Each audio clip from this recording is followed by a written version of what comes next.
Rowena Dooley asking Sol citizens to report for duty.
Rowena Dooley asking Sol citizens to report for duty.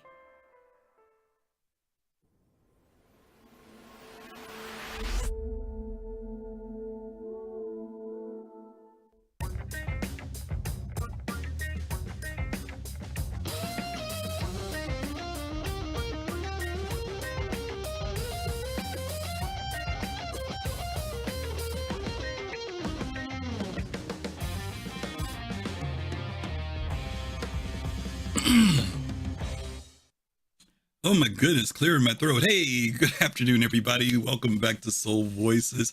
I'm Griffin Gaming RPG. Happy to have you joining me today on Saturday, November the 18th.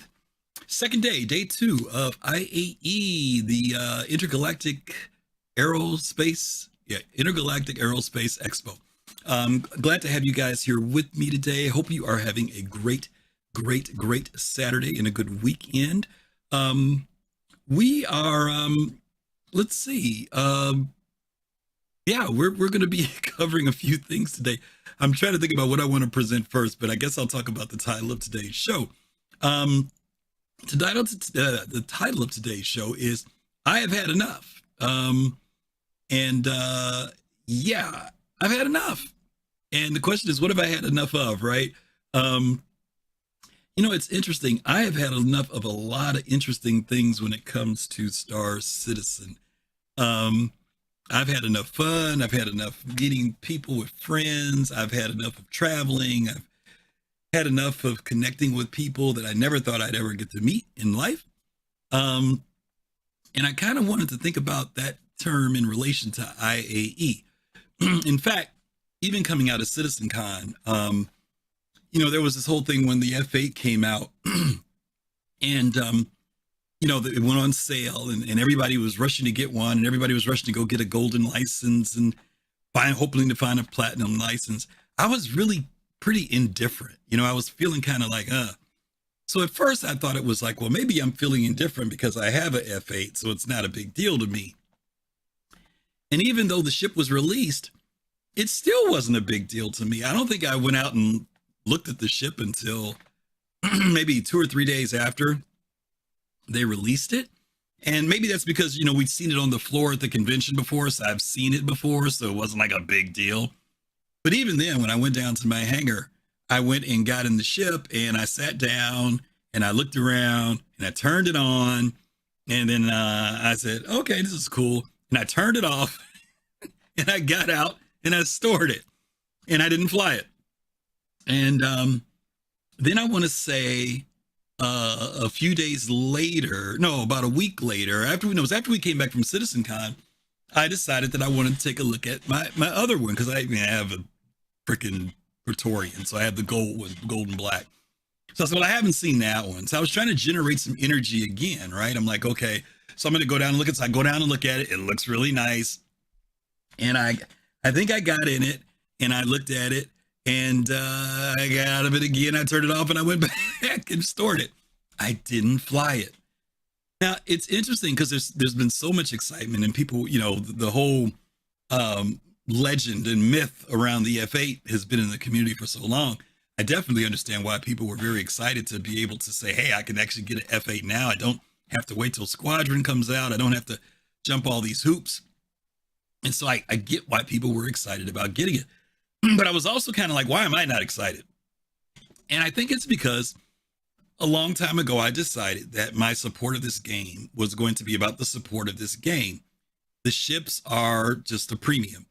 For those of you who are not my age, I grew up when public broadcasting was a big deal. This is back in the day when you only had like maybe 5 channels on your TV. Well, you had maybe 12 channels on your TV, okay, if you include the UHF channels. And in my city where I live, I had Channel 2, which was CBS, Channel 5, which was NBC, Channel 7, which was ABC, WGN, which at the time was a local station, which was Channel 9. Then there was Channel 11. And Channel 11 for me was PBS. It was called WTTW, Window to the World. And that's where, growing up as a kid, I watched things like Sesame Street and The Electric Company. And there was no Arthur. There was no Magic School Bus. That stuff wasn't around. Okay. But that was how I spent my days as a kid. But then as I got older, Channel 11, the public broadcasting, grew into other things. You started seeing things like Masterpiece Theater, right, which was way ahead of Downton Abbey. Back in the day, there was a lot of introduction to BBC broadcasting, things from the UK. There were cooking shows. All the stuff that's big on cable now started out on public broadcasting. But because it was public broadcasting, it's funded by the government, but they need additional monies. And so they would make appeals. They would have these marathons where maybe they would show a certain series. And during that time, they would say, if you really like what we're doing, if you really enjoy the programming here, would you consider donating?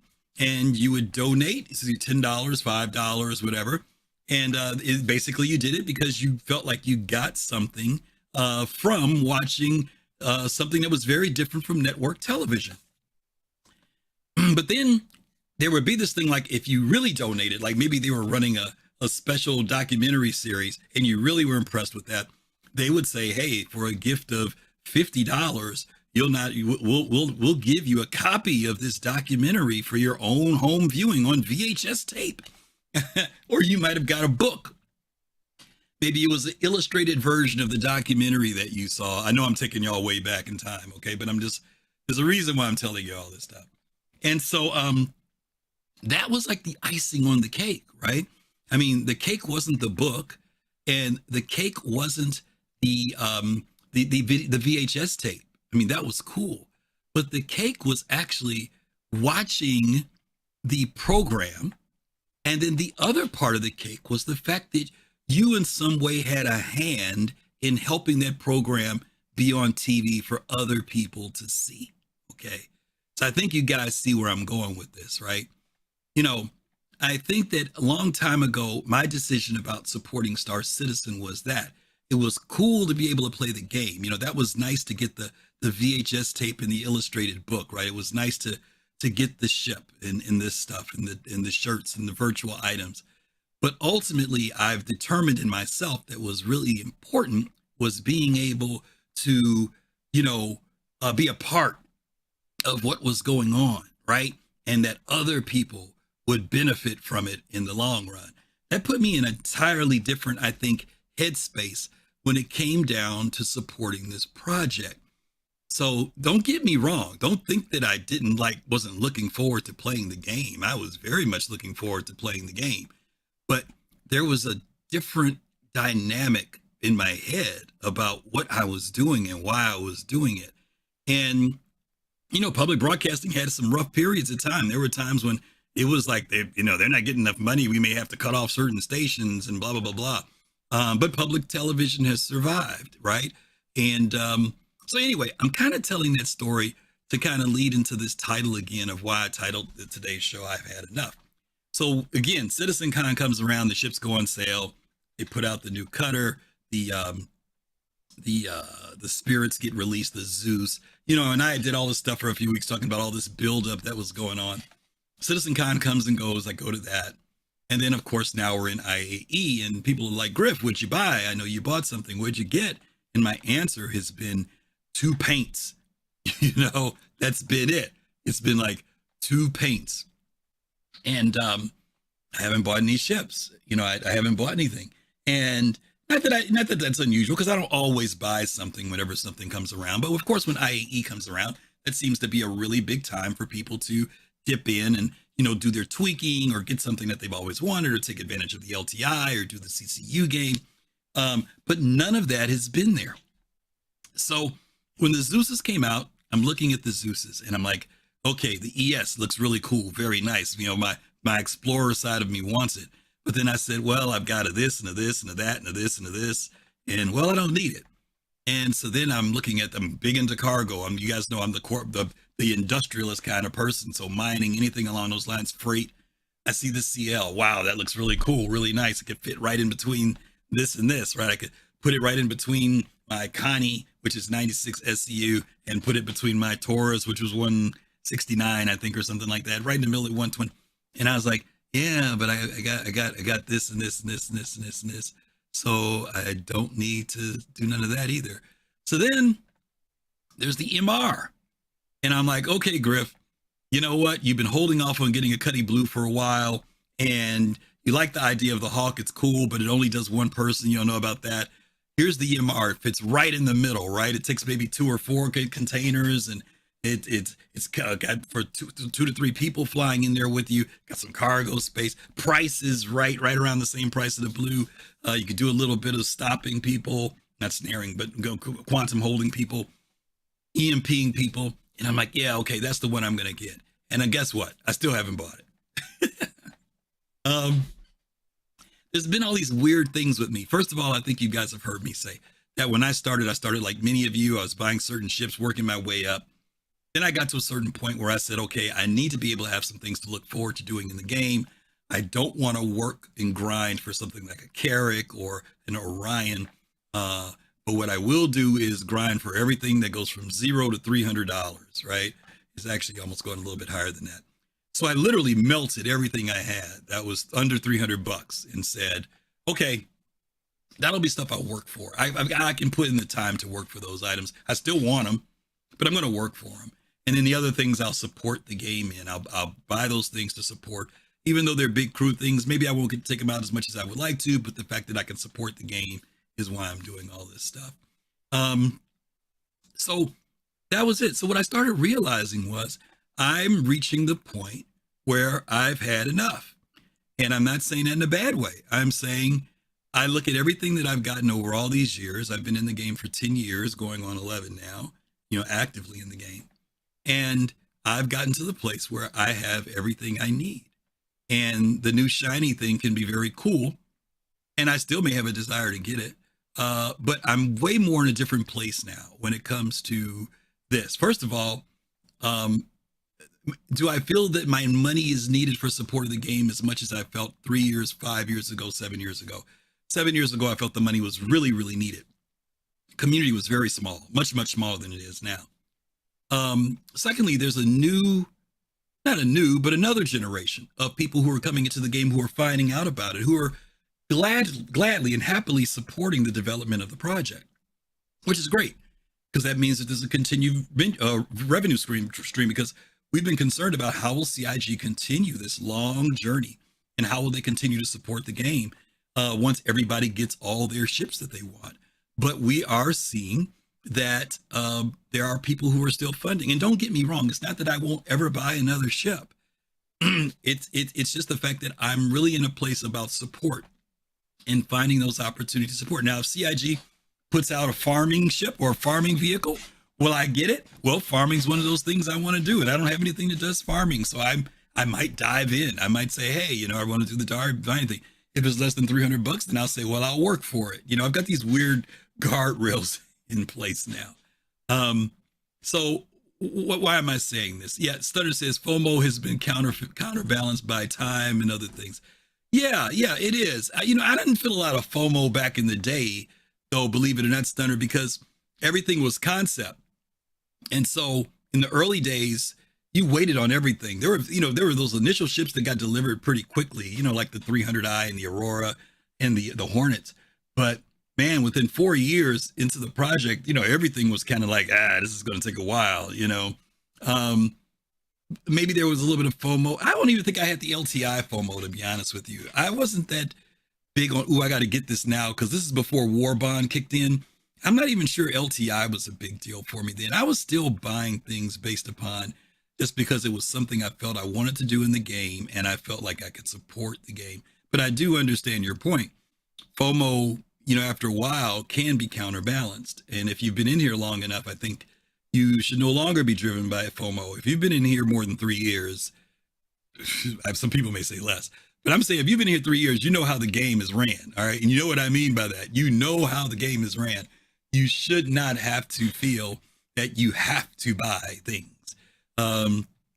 Interestingly enough, I put a video out. Maybe I'll show that video real quick. I put a video out the other day on TikTok, a little clip that was Go Mob. And you know what? I think I'm going to show that video because it's a fairly appropriate video for the moment. Give me a minute here, because I am going to talk about this just a little bit more. But anyway, my question to you guys this week, and we're going to talk about this as we get into the show a little bit later, part 3. But I want you to think about it while we're heading into question number 3. And the question is, have you had enough? Now, I know there are going to be some people who want to come in here and say, I've had enough of CIG. Okay. That's not what I'm talking about. Okay. I'm asking, are you at a place where you feel like that IAE has changed for you, or that ship buying or melting has changed? Maybe I've had enough means that you're no longer spending real money. You're still supporting the game, but maybe you're melting. Maybe you're consolidating your fleet. Maybe you're shrinking down. Maybe that Javelin that you thought was going to be so cool to run, in retrospect, you're saying, this thing is a freaking monster, and let me melt this thing and make it into something that is more realistic to what I think gameplay is going to be now in Star Citizen, because I've come to find out that gameplay in Star Citizen is not what I thought it was going to be.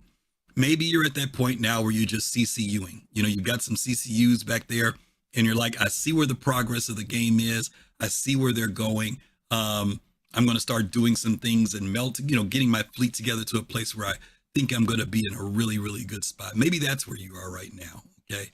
But let me show you this video. I've got a couple people already ready to jump in. Bear with me there, gang. Let's see. One other thing I was going to ask about. You know what? I'm not going to say if you're feeling a certain kind of way about Star Citizen or about CIG. If you are feeling a certain kind of way and you want to come in and say, hey, this is how I'm feeling right now about giving these jokers money, I'm willing to hear that. I'm not against that. I'm willing to hear it. Let's see. Did I do that video that quick? Oh, I put it in the wrong spot. Yeah, maybe you just feel a certain kind of way about spending money, or just maybe you're in a situation where spending money right now is just not the thing to do, which could also be very understandable too. Let me show you guys this video. Sorry, I had to copy it over and send it to my Google Drive so I can get it in my thing here. Where did I put that? Downloads. There we go. And let's do open with movies. Here's the Crusader shirts. Let me stop this. This didn't grab me. Oh, that's the wrong video. I don't know what it was about this. That was the wrong video. Shoot, how did I upload myself the wrong video? All right, let me bring a couple people in, and I'm going to show the video. I'll get it while you guys are talking. I want to say probably Pops in Space was first, and I'll bring in Jay. Pops, are you there? Oh, yes, I am. How are you? Okay, how you do? I thought you were gonna pull in Jay. Jay was first. Oh, Jay was first. Well, usually you're first. I looked down and saw both of you, and I just assumed it was you. So you get to go first. Then go ahead. Okay. Now, I've changed. I've had enough of the alpha grind. I don't do Star Citizen for me for the grind to get the money. When I first came in, Okay. me and my son, we were doing whatever we could to make money. And then it just kind of dawned on me, like, wait a minute. They were doing wipes, and I'm like, oh my God, no, not a wipe. And I'm like, wait a minute, this is alpha. What am I doing? Come on, wake up. So Okay. I me and my son, we started, well, we do music, and we do music for Paul, other places. So it it's changed for us Okay. that we've done machinimas and things like that. So we're still involved in Star Citizen and doing thing and active in the community. It's just we've just morphed it into not just directly going into the game as that. So I've kind of had enough of the grind, go here, let me watch that bank account Okay. grow and get wiped. So that part I've had enough with. Okay. Trying to make $50 million. Okay. But yeah. Fair enough. All right. I got Okay. you. That's where you are with the game. That's understandable. Thanks, Pops. Yeah. All right. All righty. Let's go ahead and you said Jay was next, right? Let me get Jay. What am I doing? I'm dragging the wrong stuff around. Give me a second here, guys. I am so sorry. I grabbed Jay and Voodoo and pulled them out of the room. All right, there's Pops. Let me get Jay, and I'll get Stunner back down here. Sorry about that, guys. Okay, hey, Jay, how are you? Excellent. How about yourself? Doing good, buddy. So you got, I think, about 7 years on me. So my previous experience here in Atlanta, I used to watch Doctor Who. Yes. And so I viewed those telethons as like ransom demands of, we won't show you the programming until you give us money. And as a kid, I'm just sitting there, I don't have any money to give. So just people call in and get me to my show. It's understandable. I remember those too for Doctor Who. You're right. Because I was a kid. I didn't have any money to throw into the pot, so believe me, I get it. But for your analogy, I don't have that. This is the icing on the cake for pledging money. Yeah. And for Star Citizen, I view pledging money as saving myself grind time when the game launches. Okay. And so therefore it's an ever evolving situation of, is this new product that they're offering to pay money for worth something in game time later on? And that's something I can continuously ask myself and get involved with. But the last new ship that I was interested in is the MSR. Yeah. And that's several years ago. Yeah. And it's just because nothing that's been released or concepted since then has really said, I need to be doing that instead of what I'm already planning for. That makes sense. Now, I'm not in the game right now. And I'm waiting for, later on when Squadron 42, so I can build a rig and all that good stuff. So right now, all of my plans are CCU unapplied chains. Okay. And, one of the things I learned from the info runners is kind of always have an exit plan, because, as development goes, they will make changes to everything so far. Yes. And if it moves in the direction that I'm not interested in, then I don't, I no longer want to get that, and I may shift that goal to somewhere else. Right. And so by keeping all of these puzzle pieces separated, I can rearrange them on the fly as development happens and things improve or change or shift or whatever. Right. That's a smart move. That also kind of keeps my interest into what's going on in the development. And so I have not had enough, I've not reached that point personally. Yeah. I think first of all, where you are is the perfect place to be. Again, like you said, I've got a few years in, but this has to do for me more of a mental thing, you know what I mean, than anything. Sure. It's kind of like, am I feeling comfortable with what I'm doing? Do I I no longer feel any pressure. And I'm not saying that the CIG is pressuring me. I'm saying I don't even put my own pressure on myself. You know what I mean? Which is cool. I'm way more thoughtful about what I decide I want to do. and I guess I just find myself in a different place right now, and I don't want to take enthusiasm away from it because I'm still enthusiastic. I don't want people to say, oh, if you're spending money, you need to calm down. I'm not saying that. I am saying that the perspective of when you decide to support this project, whether you're supporting it through gameplay, testing, buying ships or merchandise, it's a matter of perspective that helps keep your sanity in the midst of this weird, unique, software development, game development thing that all of us are going through for the very first time, So that's cool. I like that, Jay. Thank you very much for sharing, brother. Thank you. All right. Jay is such a good guy. Let me show you guys this video real quick. And that way you guys can get a laugh out of it. This is our good friend GoMob sharing his wisdom with us. This was a little few shows back. Let me see if I can get this to stop. How do I stop this video? There we go. All right. Give me 1 second here. That goes there. That goes there. That goes away. Okay. Let's see. How do we add this to the screen? We go here. All right. Check this out. Hopefully the audio's good on this. I hope it isn't. It's gonna suck. All right, there we go. There we go. I'm gonna put this over you guys' chat for just a hot second here. Start it over, and here we go. Speak to the community now. What's your words of wisdom? All right, look, I gotta get closer. Hey, I'm talking to you. Okay. Commercials have been around forever. We've seen all kind of crazy stuff out there that looks really good. Only you control your credit card, your bank account, and your spending. I don't want to hear it. Ain't nobody making you buy this. Nobody. This is you. You're making personal choices as an adult or a bad kid that is stealing their parents' credit card. This ain't on CIG. You have a job to do and they're doing it well. This is on you. I need you to look in the mirror and have a talk. What do you don't want to? Okay, so that was GoMob's speech that he gave about personal responsibility. Hey, thank you, Raiders, so much. Montoya, thank you so much for sending your folks over. I hope you had a really good stream. I heard you were running around in the convention with armor on again.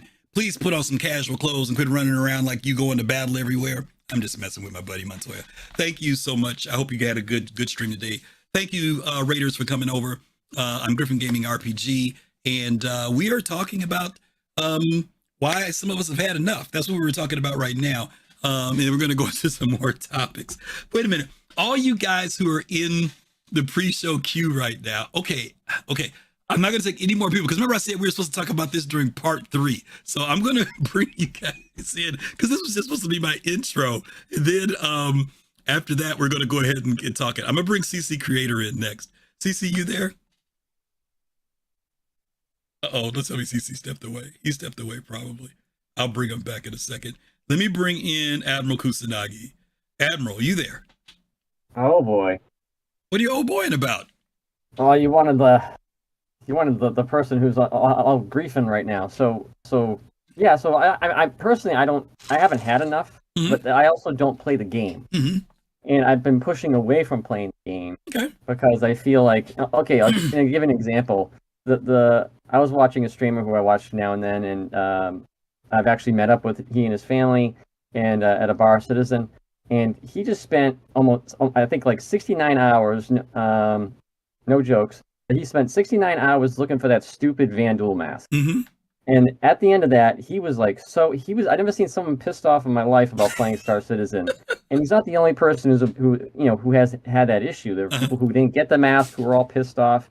I can't imagine playing 75 hours of this stupid game, looking for a mask, and then not actually finding it. And then having to put in like a ticket to CIG, like, oh, it was rigged. And then they actually came back on Spectrum and be like, no, we looked at our numbers and everything was right. So like, it wasn't like, maybe we'll give you a mask because you tried. It was like, no, our numbers were good. Screw you. You didn't try enough. So to me, I play the game that, when I think it's a lot easier when you have people, of course, it makes crashes more fun. But regarding the sale, I'm all for it. and I'm all for like paying a premium for things that they think is a premium are going to be worth it in the future. Like you look at the new ship that came out yesterday, the fuel reserves in that are astronomical, and the missiles are like 3 times more than the average ships for quote unquote starters. But it's like priced the same as a starter, like $65. I'm like, is that a premium price to me? Like if I want a BMW and you're just gonna sell it to me for $15,000, I'm gonna look at it like it's got something wrong with the engine. So I'm wary about buying that ship now because I think there's something wrong with it. Like, why is it priced close to, it doesn't make any sense to me. Yeah. Like, is it got shit armor or what? So if they want to sell me that new AA vehicle for $200 because it's like takes everything out of the sky, hey, fine. As long as it like, if you're telling me it's that good. But in terms of like ship sales, you know, I used to be a miner. I had a mining org, but like I've actually kind of backed away from mining a bit. And so I'm not sure what to do with this new miner coming out from RSI. It's a lot of like back and forth. It's kind of like, am I really interested in that? And you know, because it's like originally I wasn't into like medical gameplay, and then the C8R came out. I was like, oh wow, this is really cool. And I know a lot of people like saying they're gonna, like what you said earlier, was they're gonna take their small ships and maybe merge it into a big ship, so you don't have to like grind for that. Because I'm just not a grinder. I just turned 47 this week. Right. I'm not like one of the oldest people here. Right. But I feel like these people in their 20s and 30s are like, oh, I want to grind for like 3 weeks. I'm like, that's just not me. And I think that's the problem. And the different players, like their level of activity. How much they can. I mean, I have no problem with them paying for ships in the game. I just don't have the time, like others have said here, to grind for like one particular ship when I can pay for it in cash and have LTI on it. Right. And I'll even pay extra for like, you know, extras I put onto it, like extra insurance. Sure, make that a thing. I don't want to pay for like the guns. I just, you know, it took me X amount of time to figure out what I want to put on it and all that crap. I want it like standard. I'll pay the extra insurance. Go ahead. I just bought a new car and I paid money for the stupid rims and tires. I was like, oh my God, it's crazy. But that's the thing. Let me tackle 3. I would try to tackle each one of the items that you brought up. Okay, the first thing you brought up was about the person who went 69 hours looking for a Vandal mask. That's obsession.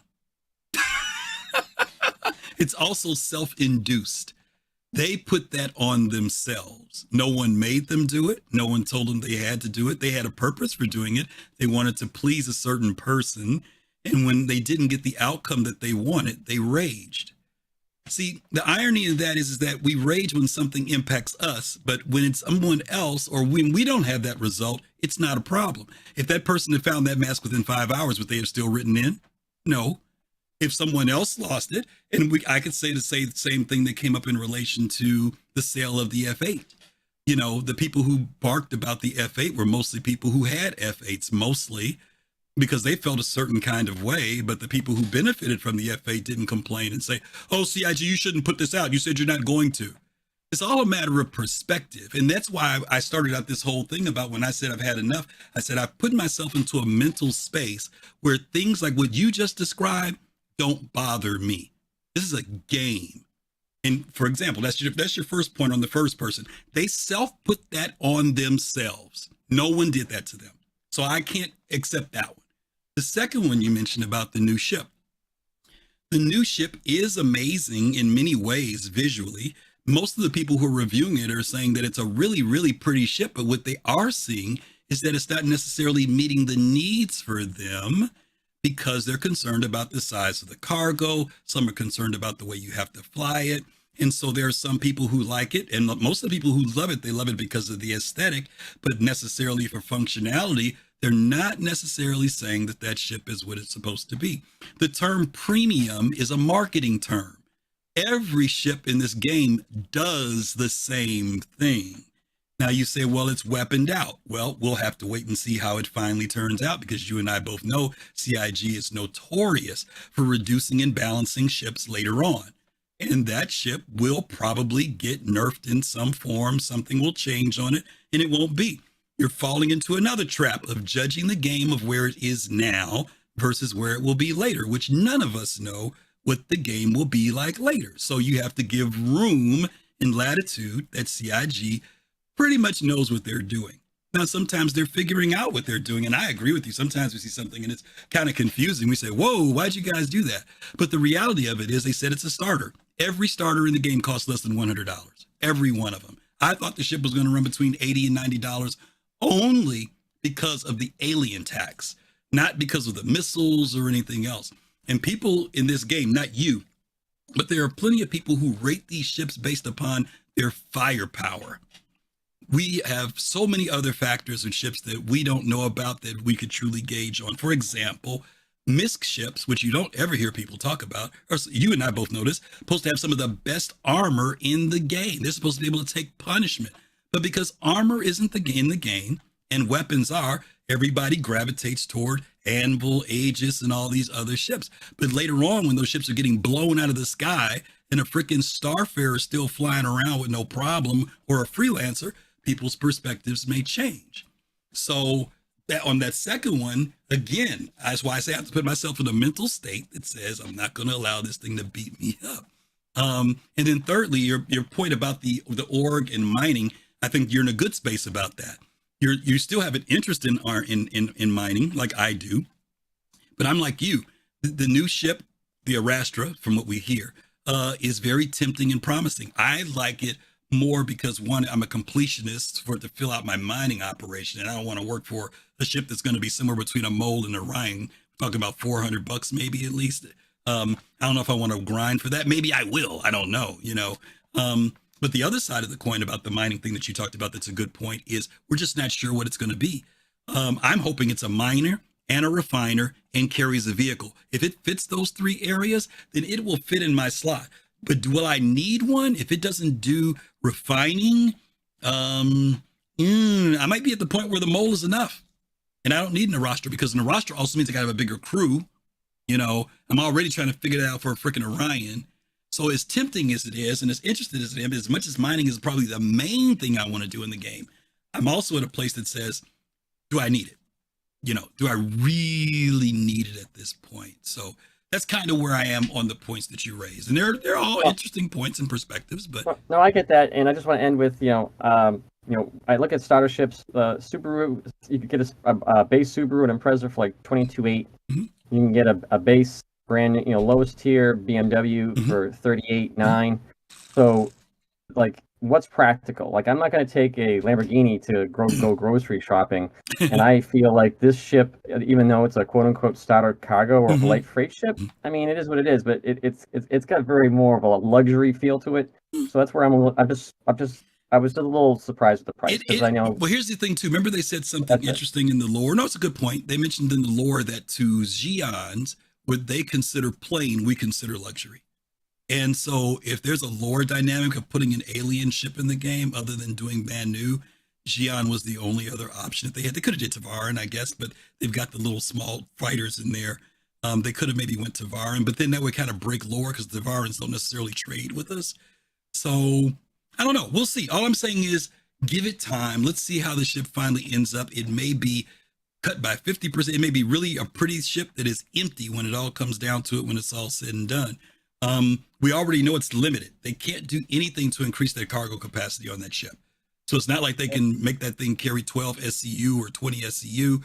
The people who get that ship, some people may look at the fact that cargo, because it's external, is a negative for that ship. Some people don't care. Like me, I'm a whole person. I care less about stuff being on the outside. There are other people like, I'll never buy it because the cargo's on the outside. So let's see how the community responds to it. They sold a lot of them because it was the shiny new thing, but they did that with the freaking mule. I mean, and that thing wasn't working, So let's see what happens. I got to move on because I got a bunch of people waiting. Yeah, Thank you, Admiral. Okay. All right, buddy.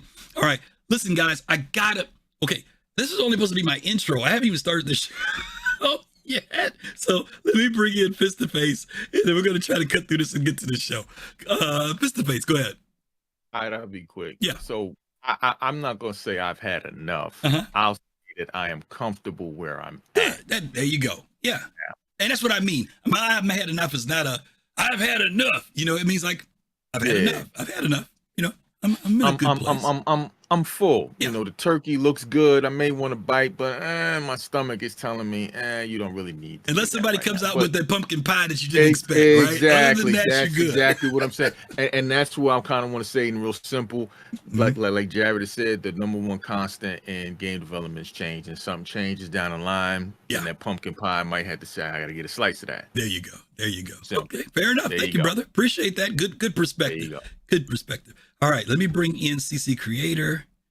All right, Metallic, you're the last one because I got to move on after you. Go ahead, CC. You there? Yeah, I'm here. Hey, buddy. Yeah, so a lot of people had mentioned the points that I was going to talk about, but for me, I guess I've had enough information.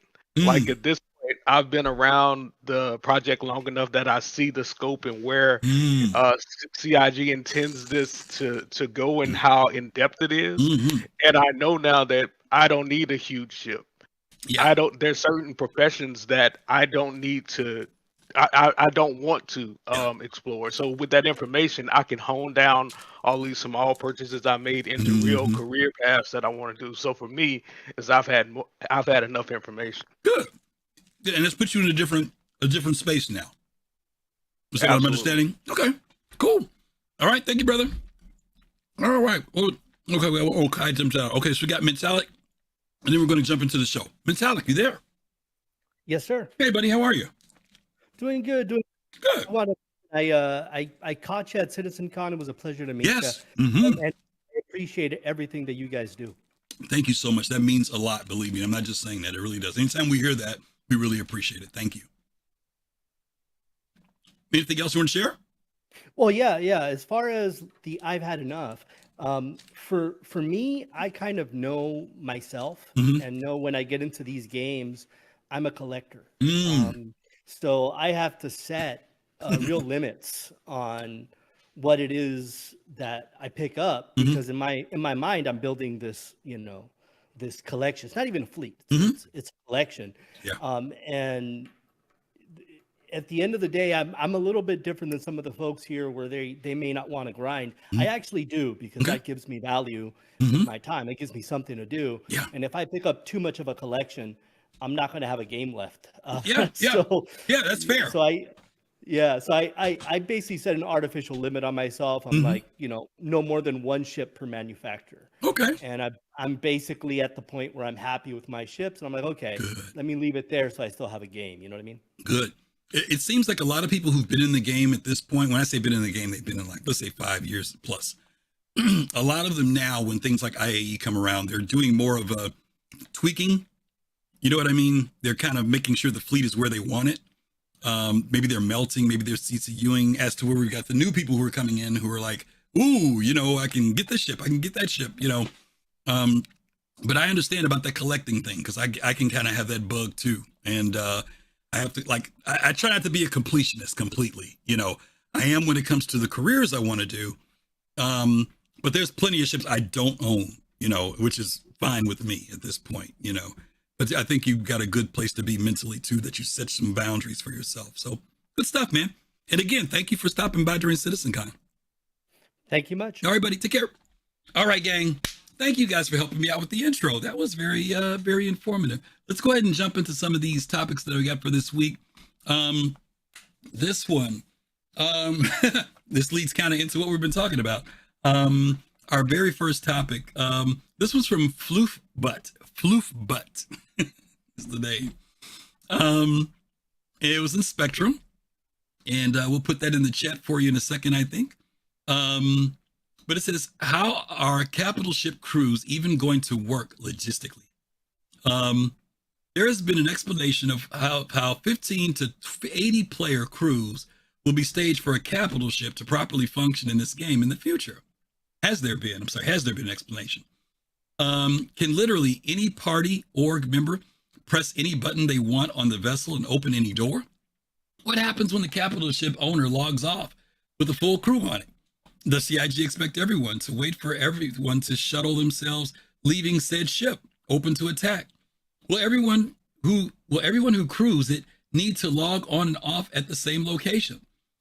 Crew bed logging still hasn't been fixed either. What happens if someone's essential needs to log out? What happens if someone essential needs to log out temporarily? Like we've been told, capitals are coming soon, but there's so many things not set in place in regards to player crew permissions and player persistence that will make early adopters of these vessels a nightmare. Ship trespass is a major step forward, but without crew permission systems, any random you let join your crew can just start firing your Polaris giant torpedoes at a station to get you killed or something. Managing your dozens of turret gunners on your Idris will be a nightmare, and please don't tell me the pilot also is managing ATC on the Kraken. How will we be filling these giant vessels? Crewing hammerheads, even with an org or a large friend group, is a pain alone. It will be waiting for them to quantum to you or you quantuming to them. Imagine that with 80 players instead of just 8.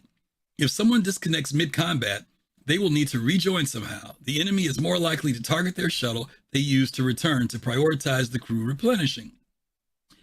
Then, if the pilot of said massive vessel needs to relog, the entire massive group needs to just deal with that and get booted in the currently implemented system. I get we will eventually have AI crew, but that won't be for a while. Until then, everyone is stuck dealing with meat crew. With the current iteration of persistence, even with server meshing involved, capital ships may wind up being more of a massive headache than they will be worth. These are things that need to be considered and dealt with before ships that require massive crew interactions to function are released. Okay. So Floofbutt mentions a lot of points here. And let me reference Floofbutt to 10 for the chairman. Because these questions are not new. They have been answered time and time again. Even though CIG probably has not done an ISC or an SCL on the topic recently, these topics have come up. There have been answers given to this. Some of the answers are, this is what we're going to do and this is just how it's going to work. And some of the answers are, we will work that out. We are working on that. So I think they're valid concerns. But this person also says based on how the game is now, and they're absolutely right. And I cannot overemphasize, backers, stop judging the game on where it is now. This is not the game that it will be later. So much will change later on. And I would hope that a company of CIG stature and state has thought out things like this way before you and I, our backseat developing selves, have raised questions like this. Yes, logistics are going to be a factor. Soul Citizens has done several shows talking about logistics and the importance of logistics and the fact that we're going to have to think about how we play this game, and the way we even play the game now is not going to be the way we play the game later. Okay, I'm going to bring in Kai because he was here earlier and I know he's back and forth. Let him come in real quick and share his thoughts on this one and we'll start talking about it. Kai, you there? He was there. There he is, I think. Maybe he stepped away from the mic. All right, let me bring him back in a minute. I will bring in Radar. Radar's here. Radar, you there? Yes, I am. How are you? Good. Let me mute the YouTube. Okay. With these, so I'm coming at this from a perspective of being an organizer, union organizer, and I do some political work. No politics, of course. The higher the ships are by way of crew, the more skill you need to organize. Such as, for example, a ship with 2 to 3 people, that's like a squad. Mm-hmm. Anything higher than a squad is like a portion of the gaming group that you're part of. Mm-hmm. So basically, people have to realize that don't be attracted by the sectionness of a multi-crewed ship. You have to have some management skills, and you have to be able to organize people into playing these ships. Mm-hmm. Yeah, gotta go through the unsexy rigmarole. Can Larry Joe meet at this time? Can Jill meet at this time? Can Bob meet at this time? What about this weekend? What do I have to do to get the ship get the ship ready to go out on the night of, so forth and so on. So it requires a lot of organization and a lot of management that some gamers may not have. So they may have to do things differently. So yeah. No, that's my 2 cents. No, I think that's a good point. The organization process of playing this game is going to be very real. Coordination. Let's just say that coordination, right? Right. And you'll also have to have players who are willing to coordinate work at the same level of gameplay too, right? If you've got somebody who's used to being a solo player, it may be difficult for them to step into a multi-crew space, right? And a lot of games that we play as games now are quite often games that we play on our own and by ourselves. But there are some people who are very hungry for the opportunity to play with other people, right? And play in a coordinated way. So I think that, to your point, if you're in a small group, whether it's just a group of friends, 5 or 6 people, it may be easier to coordinate opportunities to meet that way. Hopefully, if you're in an org, you've got org leadership that is able to do some of the things you're talking about, scheduling things, making things work, flexing things so that they can find opportune times for their members to be able to play. But even being in a large org, I'm in Test Squadron. There's still a level of effort and coordination. There's just not this assumption that, there's plenty of people around, because as you mentioned, people live in different time zones, different schedules. And quite often I find myself playing with certain people because those certain people are free at a certain time. And that type of gameplay, I look forward to doing with them during that time. But then when nobody's around, maybe that's when I'm doing my solo gameplay. Exactly. I can't take my big hulking this out at that time. But maybe when I'm these other times, that's when I can do it. So I agree. People will have to coordinate and work through it. That's a good point. All right, Radar. Thanks for sharing that, brother. Hey, thanks. All a right. lot. Thanks for having All right. Let me bring in, I think Kai said his mic issue is fixed. Let's bring him in. Kai, you there? Hello, brother. How you doing? Hey, buddy. How are you? Good. I'm good. I'm blessed. Phenomenal launch of Starship, second test launch this morning. It went great. Yes. They got to full separation. They got to max Q. They got to SECO. They terminated both sides, partly, I think, maybe to test the system. But it's a great day. Good. That's good. That is good. Okay. So do you want the truth, or do you want CIG's answer on this question? No, give me the truth, because CIG's answer. I mean, from your perspective, what is your response? Okay, the very brief version of CIG's answer is don't give me both. No. But I'm going to use this. I'm using this to differentiate the truth. I'm not giving you the long version. Okay, gotcha. The very short version is we're working on it. We're going to get it sorted. Okay. The truth is, once they see the actual, they're going to do lots of systems. They're going to figure out lots of stuff. Give them credit. This is a test. They're not there yet. The truth is, they're going to do all that, and then they're going to see that 3 groups in the entire game cluster are playing on an Idris with 80 people on it. And everyone else in the game is playing in single ships because nerds are largely unsocial creatures. And once they see that and do the math and say, well, we could sell this ship for $40 to a nerd, or we can give them a full AI crew and sell this ship for $1,000 to a nerd. And don't even tell me they're going to stop selling ships. I ain't buying it. Nope. I was born at night, but it wasn't last night. Once they see that, they're going to go, we would rather sell $1,000 ships than $40 ships. We're going to go ahead and set all this shit up to where you can solo an Idris. We're going to do the thing that everyone is laughing these idiots think you're going to be able to solo an Idris. It's economics. If the company can make $1,000 selling you something or $40 selling you something, what do you think they want to do? They're going to do it. And once they do it, it's going to be this is just there's going to be Test Squadron. There's going to be 2 or 3 other squadrons, 2 or 3 other game groups where it's hey, we've got 43 people in this, whatever. We got 12 people in this Carrack, and we are playing Serenity. We're playing Firefly, and we're loving it. And that's going to happen. That will happen.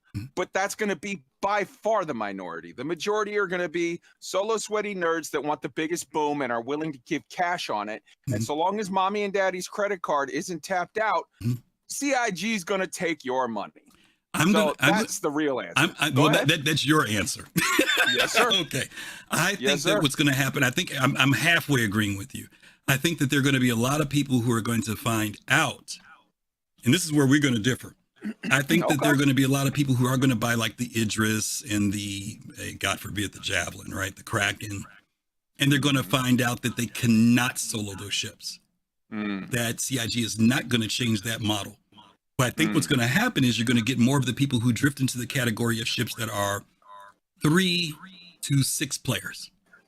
That's where most people are going to be able to find that they can find enough people to play, plus the people you mentioned who are solo players, who will still be able to go out and do things in the game.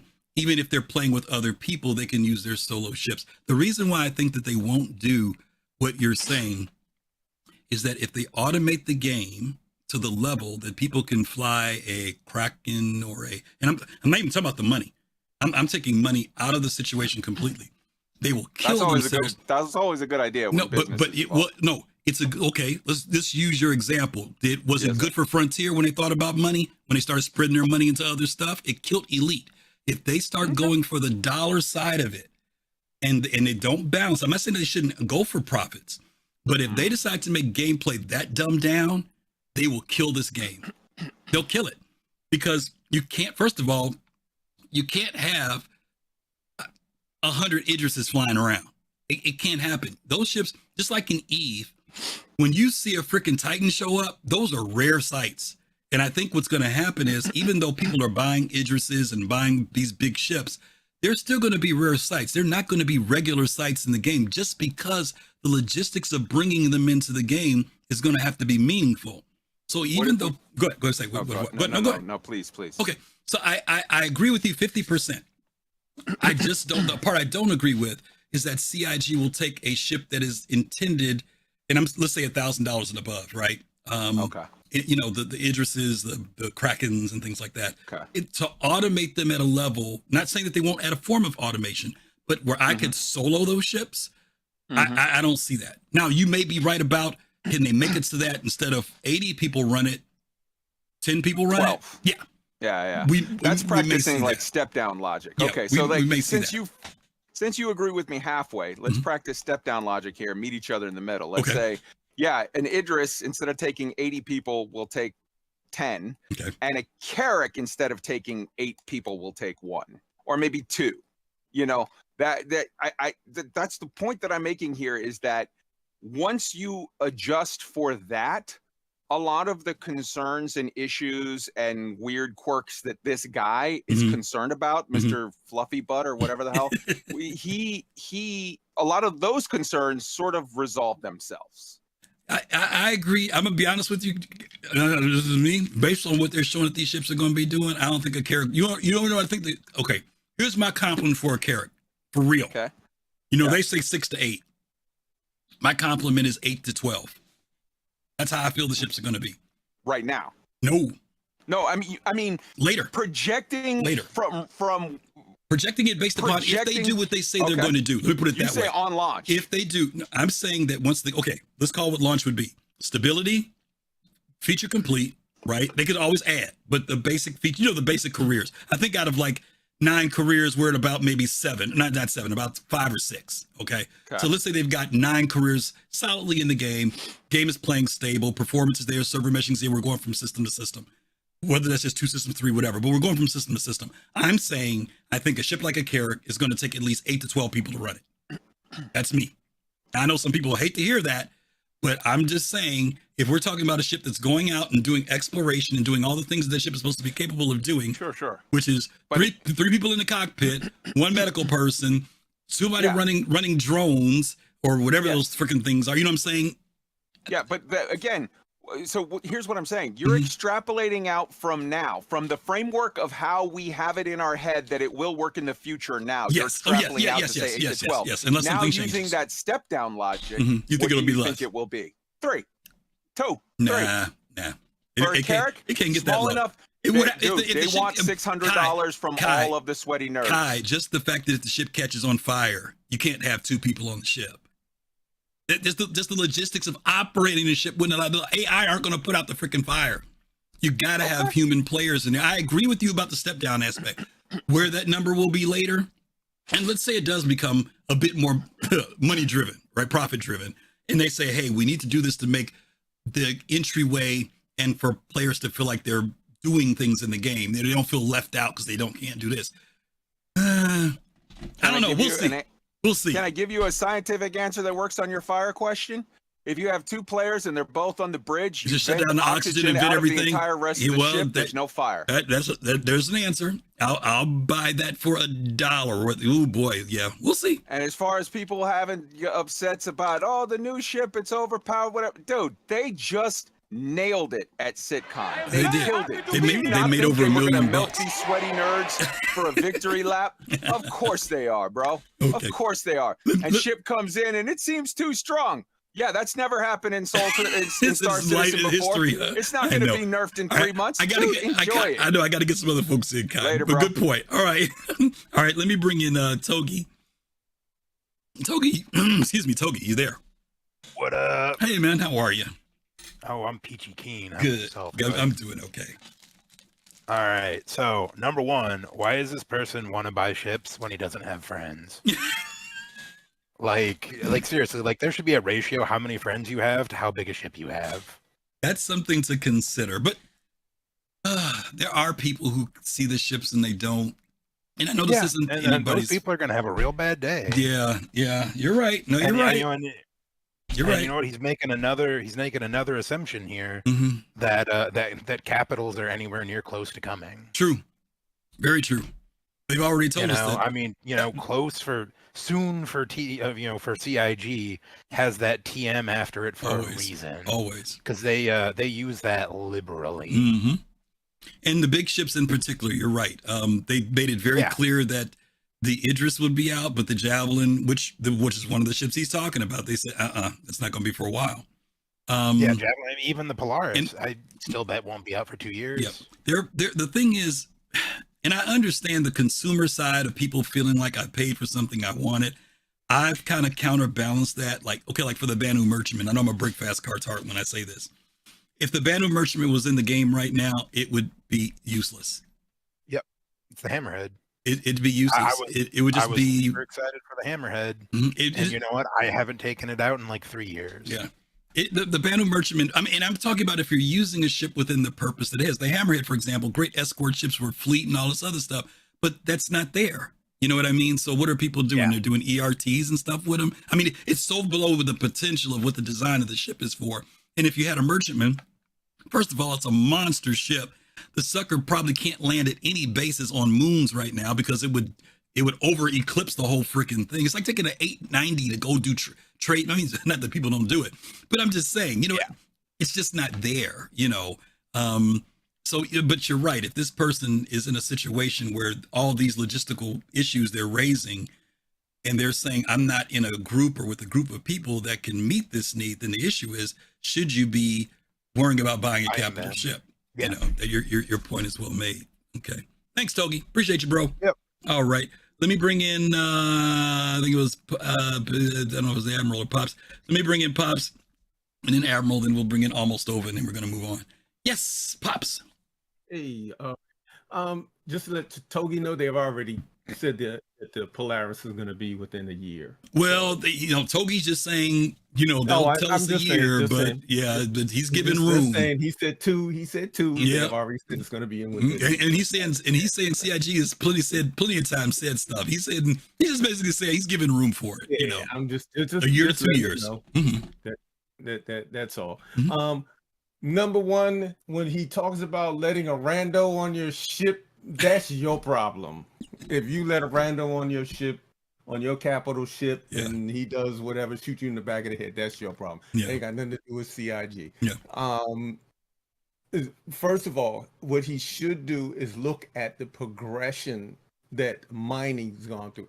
If he watched Citcon and he looked at how they're going to be doing base building, all the details and all of this, so that he should have a little bit of trust in CIG or whatever level of trust he should have. Maybe it's just he's just dumping himself out there, but they've always gone very, very deep. It may not happen in the beginning, but kind of maybe throw a little bit of trust. I understand what you mean by trust. Let me say it a little differently than that. I think he needs to do his homework. CIG has addressed part of it. Has addressed 80% of what's on this thing that he's asking. Many of these questions have been answered by CIG. And the part of the problem is that people do want to be able to do certain things with the game, but they want to do it within their own framework. And so if the person is saying, and don't get me wrong, I'm curious to see this whole idea of, you know, if a javelin complement is, I'm just saying, let's say I'm going to say 60 to 80 people, right? My brain automatically says org ship. That's what it says. It doesn't say friendship. It doesn't say friendship. It says org ship. So that ejects it out of my mind completely. Now, does it eject me being able to work on one or play on one? No, but it does say what are the opportunities that I'm going to get to go on a javelin if I'm not in an org that doesn't own one. And that's about the most it sees for me. Now, if this person's considering buying one and they're asking all these questions, they're legitimate questions. But again, much of this has been answered by CIG in response to how they will handle these situations. Some of it isn't. Some of it they'll have to. Now, that's when you talk about the trust part. I wouldn't use the word trust as much as I would say they're a business and it's their responsibility to respond to the issues. And I think that they have plenty of smart people working there that say, can we pull this off? You know what I mean? It's not an arbitrary number. If they 60 to 80 people, they have thought about the fact that here's what the ship is. Here's what it can do. First of all, they did not have to make a ship that does 60 to 80 people. They could have did a ship that just did 40 to 60 people or 20 to 40. Evidently, the fact that they designed that ship to be that way, they have at least some good percentage of it that they feel that they can accomplish it. Now, how players respond to that and how we play it out, that may be another story. We'll have to see. But I think the person just needs to do a little bit of homework and they'll find out that much of what they're asking here has been answered by CIG. Okay. Right. All right, and Pops. They did talk about the relays and things like that. That's a major part of a capital ship, repairing and things like that when things happen when you go in the battle. Okay. So that's a part of capital ship gameplay. All righty. Okay. Okay. Thank you very much, Pops. And appreciate you coming in. All right. Let me bring in Admiral Kusanagi and then Almost Over, and then we're going to move on to the next one. Admiral, you there? Yes, sir. Let's see. I just want to go to your example real quick. So you got two people on the ship. You have a fire. There's a reason you're on fire. I'm assuming it was because you're being attacked. The one other person has to. You guys open the doors, vent the air out. Now all the equipment is what? Is that self-repairing itself? Nope. Is that the idea that you have your shields repairs and coolers are now to just self-repair? You don't need someone to go down and fix that stuff. You'll still need it. And if your engines or your power plant's damaged, there's no one going to be on the turrets. You know what I'm saying? Like there's a lot of stuff. So you're leaving stuff to like, oh well, the server blades are going to handle everything. Okay, well your server blades are used with power, and you have power management issues. So you have to start figuring out where your power is coming from and how you're going to manage the ship, because you might need to pull power from one section to use it for the other section. Right. So now that's plus use the guns if they're not ballistic. Yeah. Basically, there's a everything logistics everything issue. is a power draw. What you're mentioning is that everything. I don't want you to have to do a whole breakdown on how we have to fix the ship. The point is, there are logistics involved in running this ship, and it's not a one-off answer of saying, "Well, that's why I didn't go down the thing with Kai, because we would have went into a whole other thing about." I'm game just saying, mechanics. the bigger the ship you have, is the more people, the you more need engaged, and what they're saying. Like CR, like people like get on this like server blades are for this. It's going to be AI turrets. But you're going to be missing out on using those server blades for other stuff they haven't talked about yet. And real players are supposed to be better than top tier level NPCs, which you pay for out of your pocket annually, like a daily thing. This isn't like I buy an NPC for for like 1,000 UEC and I have them for like 365 days. That's probably like their daily fee. You're hiring. So yeah, and it's based off of what tier, like if they're a level of like experience. Right. So these are all expenses you have to think about. So if you have the bigger the ship you have, the more people you have, real people, the cheaper the operating expenses are from day one. And then on top of that, everything is logistics and trying to put out the fires you're talking about and try to maybe hopefully, how to rearm a gun that is like, if you're using ballistics, how do you rearm that gun if you're using ballistics? You think about, I think about, oh God, with Trinity and Neo, the Matrix Part 2, when they had that guy running out to those mechs with all the ammo, the ballistic ammunition, and reloading these things. That's what I see happening in the game if they're using ballistics. Yeah. So, and it's the same thing for torpedoes. We'll see what happens. But I really think that's kind of how I look at this. I agree. Really Logistics are definitely going to be a huge factor in the game. Right now, and again, right now when we play the game, we're just riding in a chair going somewhere with someone. But I was just watching the Citcon video the other day, and they were talking about how you'll have to do upkeep on your weapons. Those will be the type of things that you're doing while you're in Quantum. You'll be taking your weapons out and cleaning them and getting them ready for the next thing you have to do. They'll be doing maintenance on the ship, doing repair work on the components, all these different things that will require for you to have other people in the game with you. Okay, Admiral, thank you much, brother. Let me bring in Almost Over. Almost Over, you there? Yes, sir. How are you? I'm pretty good. Good. So the way I'm looking at it, I haven't played Eve. I haven't played any other space sim. Okay. I've only kind of vaguely watched YouTube clips of it or whatever. Okay. But I'm going to look at it more like what I have had experience with. And so these big ships, so I have to disagree with you on how many you think it's going to take to run ships. I think a lot of ships are not going to be soloable. Even ones that are soloable now are definitely not going to be. So there definitely will be an increase of people for certain ships. However, I will say it won't take as many as CIG is saying. Okay. And the reason I'm saying this is because I play Rust. Okay. So in Rust, you can have these huge bases, and generally people make these gigantic bases with 15 plus people. But you can do it with 4 or 5. Is it difficult? Yes. But there is. So I've done it as a solo, and it's difficult. I am very happy to be here. Thank you. While I'm Kyle, thank you for following. Go ahead. I've done it as a solo, and then I've had friends play with me, right? Right. And so what I figured is a very large defendable base only takes about 4 or 5 people, and you only need those 4 or 5 people. And the reason why is because you need to have an electrician who runs the wiring. You need to have the base builder, so the person who actually builds the base, and then you need to have at least one person farming for the materials to build the base, and then preferably a second person that switches between farming or going out and getting components for progression. So once you hit that 4 people, you can add a 5th person, and that makes it easier, but they're not necessarily necessary. Right. So I think a lot of people are going to be multi-role. So once you hit a certain amount of people, they're not, anything over that isn't necessarily necessary. Okay. It just makes it easier. So right. Oh no, absolutely. You know, I agree with you 100%. That's why I'm talking about efficiently. Let's do some math real quick, since I use the Carrack as an example. Okay.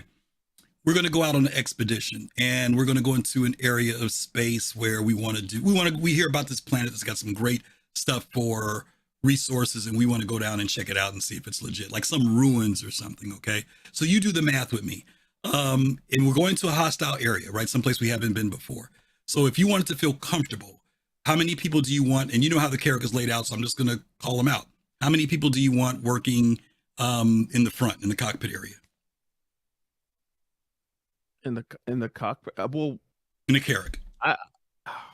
It depends. I just gave you the scenario. I just gave you the scenario. I said, for you to be comfortable, how many people do you want in the cockpit?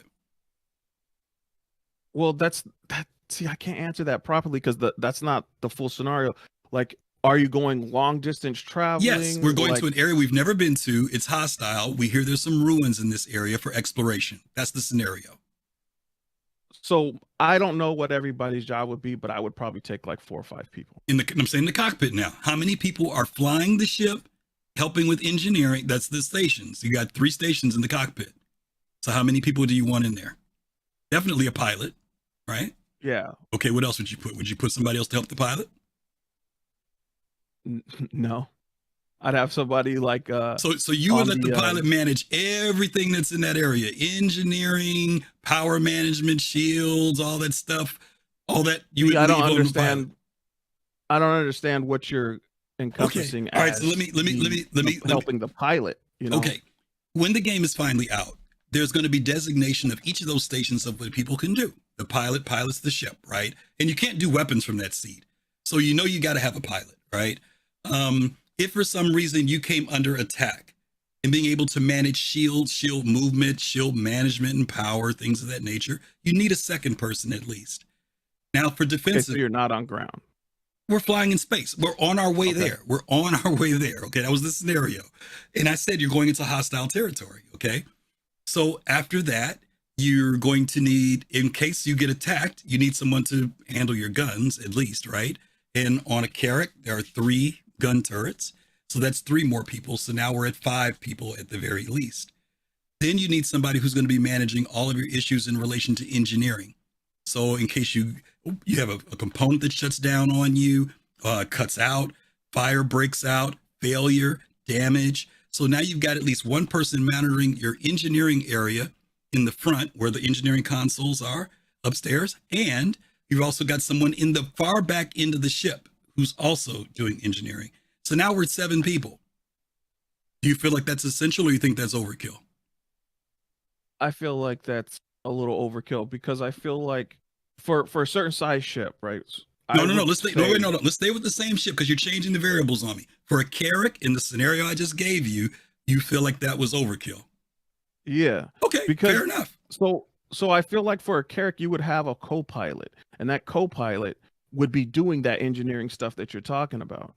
You're going to do engineering, and if you get attacked, you're also going to be doing power and shield management at the same time? Well, that's what the pilot would be for. Okay, that's pretty serious. Now, even now, when I get into dog fights and on my ships, whether it's which ship you talking about? Usually, I try to take my Connie, but I just get dumpstered. So. But yeah, my point. That's my point. You're coming from a how can I minimize the amount of people that I'm going to do this job with? And I get that. If you want to say, no, Griff, I don't think 7 or 8 people are needed, I could do it with 5. That's fine. That is totally fine. But you said it yourself. You're making it more difficult for yourself. You said, sure, it's easier if I have more people. You said that. And I'm saying to run efficiently, to run at an optimal way of running. Sure, does the pilot want to be worrying about evasive maneuvers and being attacked by 3 or 4 ships at the same time? And at the same time, worrying about moving their shields from left to right, backward and forward, changing their missiles out? Do you really want your pilot worrying about all that? Or are you worrying about your pilot being able to evade and put the ship in the right position so that the turret gunners can fight the way they're supposed to? There's a lot more engaged. Now, you can, don't get me wrong, you can run minimum. But you said it, and I agree with you. You raise your risk level and your loss level if you run with less people than what that ship is designed for. That's why that ship has so many seats in it. It doesn't have 4 seats in it. It's got about 8 seats in it. And don't get me wrong, you can move around to them, and I agree with you. There will be people who will multi-role, absolutely. I don't think it'll be wise to say, well, I'm only good at being in a turret, but I can't go down to engineering. I agree with you 100% on that. So I think we're in agreement. It's just my thing was efficient. And you're saying, I think I can get away with doing it with here, and we'll see. Well, that isn't that what efficiency is, you know, it's a relative statement. Relative. It's relevant. It's efficient for you. It's not efficient for me.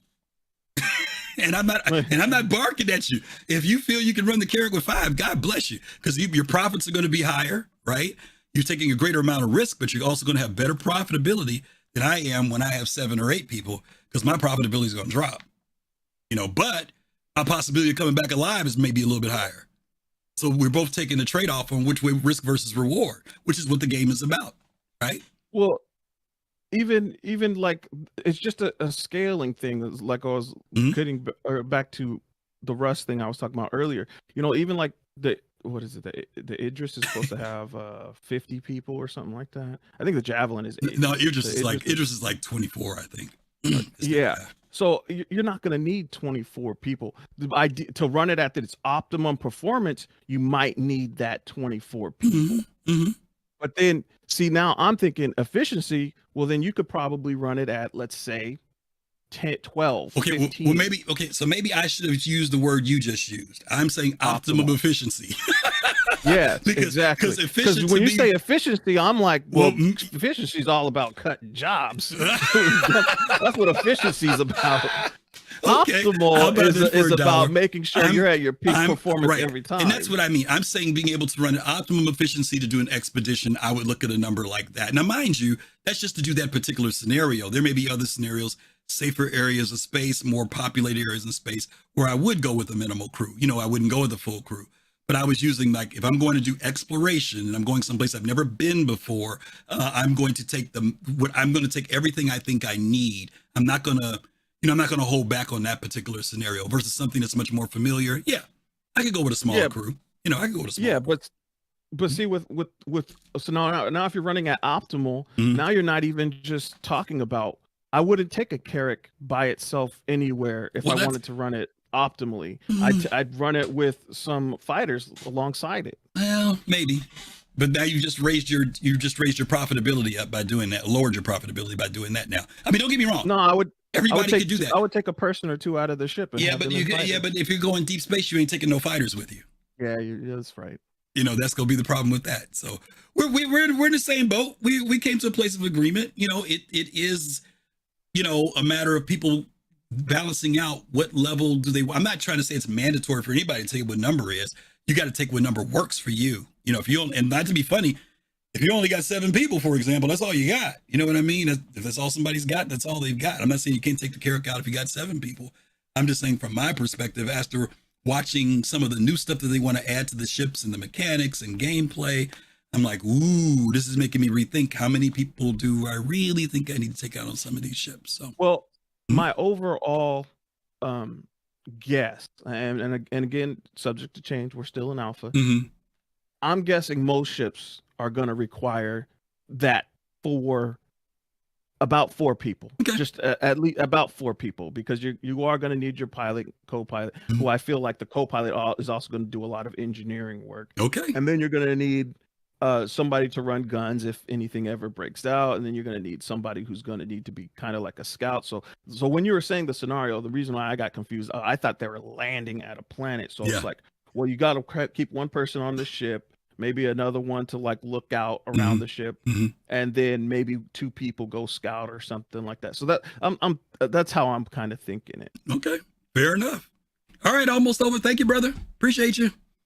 All righty. Last but not least, you know what? I want to respond to something that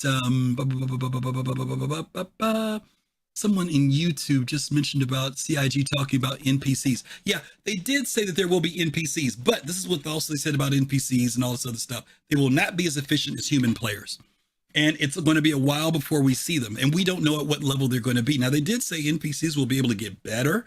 They said that depending on what you pay them, well, they'll be rated, how good they are, how smart, how well they handle things. But whether or not your NPC is, it's not, we're not talking about commander data.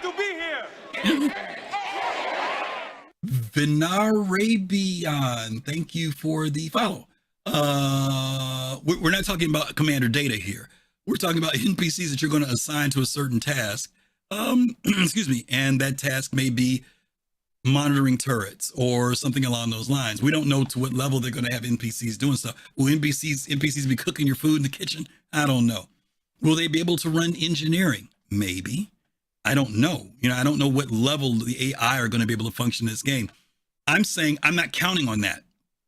I'm not counting on it because I don't know to what degree NPCs are going to be able to do stuff in the game. I don't know what server blades. I can see how server blades could be operating a gun turret. Gun turrets make sense. That's easy. But we're talking about mobility. Can I tell an NPC to go down to a certain area and replace a component? Maybe. I don't know. Can I tell an NPC to go put out a fire in a certain area? Maybe. I don't know. But I do know human players can do that, you know. So it's going to be interesting to see. NPCs will be able to do most tasks. Hook, I don't know. We can't get NPCs off the chairs right now. Like, what tasks are you referring to? Are you saying your NPC can be your co-pilot? I'm not saying they can't. I'm just saying I haven't heard CIG talk about that. NPCs and computer blades are meant to assist players, not completely replace them. That's what Shady Face says. When I load into a patch now, see NPCs standing on chairs. Yeah, I don't know. They'd be tasked to keeping the chairs from floating away. They won't stop in the middle of a battle. Yeah. There's Stout Man. Hey, Stout Man. Yeah, I don't know. Again, we're making a lot of assumptions. Don't get me wrong. I'm not saying CIG can't deliver on some stuff. I'm just saying I don't know to what degree the stuff we're talking about NPCs are going to be able to do. Will they be able to go out with you? If you go out on a mission, can you have NPCs working as your security, right? I mean, I could see that. We've seen that in other games where you've got NPC, players that work with you, companions. I could see them doing that. But if you're talking about, controlled tasks on the ship and stuff, I'm not so sure. But we'll see. The future is bright.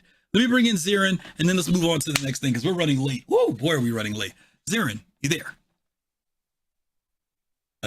There he is. Yes, sir, I'm here. How are you? What you got? I got to move on to my next piece. I'm sorry, I don't mean to rush you, but I'm really behind. So go ahead. What's that? I said, I'm really behind, but I don't want to rush you, but go ahead. Okay, I think his question was more aimed at a specific ship by the number. Okay. 80 is typically the Javelin. Right. So it seems like a lot of questions thrown into the wind kind of scenario, like you've been saying, Griffin. I mean, true, there's a lot of stuff that hasn't been worked out on, but we're working on it. I mean, why else would they be working on the Polaris right now? It didn't have some level of confidence, That's my argument. I mean, and to your point, that's the reason why they're working and scaling up, right? Yeah, exactly. Was it Jay or Togi, whoever was it, they had a Hammerhead. And that's a decent amount of crew. To fully crew that ship was about 7 people. The crew of the Hammerhead, I think, is like is it 7? 12, is it? 7 or 12? Yeah, if we don't get into the engineering side of it. Yeah, I'm just saying right now, there's 2 pilot seats. There's 6 turrets, I think. Is that right, guys? Something like that? I think it's 8. Yeah, it's 8. Okay, pilot plus 6 turrets. But there's 2 pilot seats though, Captain, though, right? So I'm just saying if you were to have your co-pilot actually doing something worthwhile. So, okay. Yeah. So we're talking 8. And that kind of covers all the ships we've talked, like the Polaris, the Perseus. Any of those, 6 to 8 people ships is a good balance. And I think those are the ships you're going to see a lot more in the verse when it comes to multi-crew gameplay. Now, once you start stepping up, what were you going to say? Exactly. With the Polaris, you might see 9 because you have a pilot for the whatever auxiliary ship it has in its hangar. But apart from that, the Polaris will probably be either half manned or fairly manned off. But even then, that's only like 12, maybe 14 players, plus an auxiliary crap pilot. That's still 15. Well, and there are other not all about. There are other aspects of gameplay we haven't talked about, like you said, like let's say I'm going to go back to the Hammerhead for a second because we know that that's 8 right now, 7 to 8 right now. Right. If someone were to do engineering, you're not going to pull somebody. Well, you could tell somebody to leave their turret to go fix something, but if you're going to have at least one more person on there to handle components, the relays, stuff like that, I would say 2 people would be great, but 1 that puts you at 8 to 9 people on a Hammerhead, and I think. Eventually, they will grow out so that when we start getting to ships that are like the Idris, which is the next scale up, right? Then you're talking about the numbers that he's talking about here, 15, 20 people on that ship. The Idris alone, I expect a crew, a minimum repair or maintenance crew of 6 to 8. Could be, because you'll need someone to synchronize during a battle. What repairs need to take precedence and what repairs need to be put on the back burner, like relay 50B or relay 60C. You know, the Idris is huge. It has tons of relays and switches and stuff compared to large other ships. Yeah. The once you start getting to Idris size and up, you are talking about the physicality of the ship. In other words, the ships are big and getting from one location to another. And I think one of the examples we saw in Citcon was when they gave the example on the Hammerhead, when one fire started, it actually affected other components in other areas and parts of the ship. So there's a lot of logistics issues that they'll have to be thinking about. And just to have one engineer, as much as it sounds reasonable, if you have catastrophic failure or something, because remember at one point they had 2 people trying to save the quantum drive. 2 people were working in the same location. So again, you know, players will have to work this out. And whatever people want to take out, what works for them, that's fine. You may go out with a skeleton crew and luck is with you and you're able to take that Hammerhead with 4 people and do what you want to do. But I think you mentioned this, the person who's mentioning some of this stuff here, like I said earlier, a lot of these things have been addressed by CIG already. Some of it will be new ground that as they progress and as the game development grows, they'll be able to face those same hurdles and address them. But I don't think it's going to be a problem. I think that they will address them in time. So, all right, Zary. I think a lot of people are also underestimating it trends downward for ships too. I foresee the MSR, due to all of its complicated components, at least requiring 1 maintenance person. You may have somebody who's just in the back doing that for the data and doing maintenance. I would not see that as being far-fetched, you know. All right, buddy. Anyways, I'll let you go. Thank you, man. Appreciate you. All righty, gang. Let's move on. Okay. As you guys know, hey, once again, thank you everybody who's here, who's been hanging out with us. I'm sorry we're running a little long today. I had a big, long intro, and I should have been much further than I am right now. But I do want to show this next one for you guys. The title of this was from Reddit. It was called, "I'm Sorry, Little One." And this is the meme for it. Okay. And I want to know what you guys' thoughts are about this. Again, with the title of today's show being, "I've Had Enough." Are you still looking at that other new thing, you know, that new hot lady? Or are you satisfied? You know, the Cutter has been the sweetheart ship of many people in this game, both new players and old players. People were swearing by the Cutter. This is the starter ship, the end all starter ships. It's got a bathroom. It's got a kitchen. It's got a toilet. And now the Sayulan comes out. And some people are like, give me your thoughts here. And it doesn't just have to be the Sayulan. It could be anything that's going to be presented. I'm asking this question. Have you had enough? Are you cool? Are you like, okay, I'm good. You know, yeah, it's a nice ship, but I don't need it. You know, that Zeus is pretty cool. I know that Zeus lore, but I've already got a Taurus, you know, or, you know, I just kind of want to know where you guys are with this. Let me bring in Stunner next, and then we'll move on. Stunner, you there? I think Stunner's there. Stunner was the first person here. There it is. All right. It's okay. How you doing, Griff? Good, buddy. Yeah. No, it's funny. This goes back to the intro topic, and I'm totally with you, and I think a lot of longtime backers are too. And I'm totally in a zen period this IAE. I'm able to enjoy it the way I haven't been able to enjoy it before. I think I told you last week, like a lot of the alien ships I don't personally like, which is a good thing though, because they should feel alien and really weird to us, and not like, you know, as easy to fly or as easy to use as the ships made by humans for humans.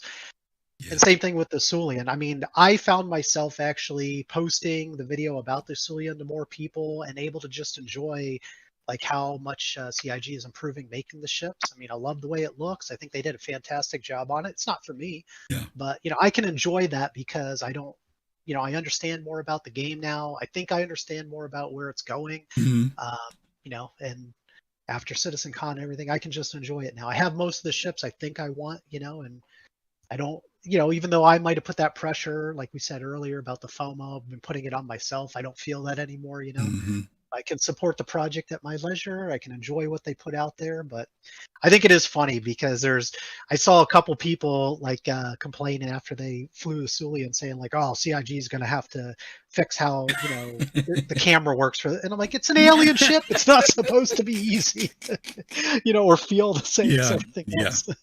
Yeah. It is kind of ironic that people have been saying they want to see more alien type ships. And then when we do get something alien, but it doesn't fly human, we've got kind of an issue with it, and I get it. I mean, we have to readjust our brains a little bit. But it's funny because the lore, for them to come from Gatak, for them to come out with something kind of definitely what I would say is radical, makes sense. Hesperia is supposed to be the ship that makes replicas in their lore, and they're the ones that are supposed to have these ships that are converted for human access and stuff. So that's one of the problems I actually have with the Banu Defender. I think it's very cool, but the Banu in there, and I know this would be a real issue. I don't know if they're going to do this with the merchantmen or not, but the Banu are huge, slender folk.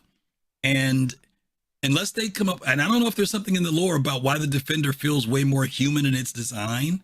Maybe that's their design. Maybe if somebody who knows the Banu lore can tell me, is the Defender made for humans?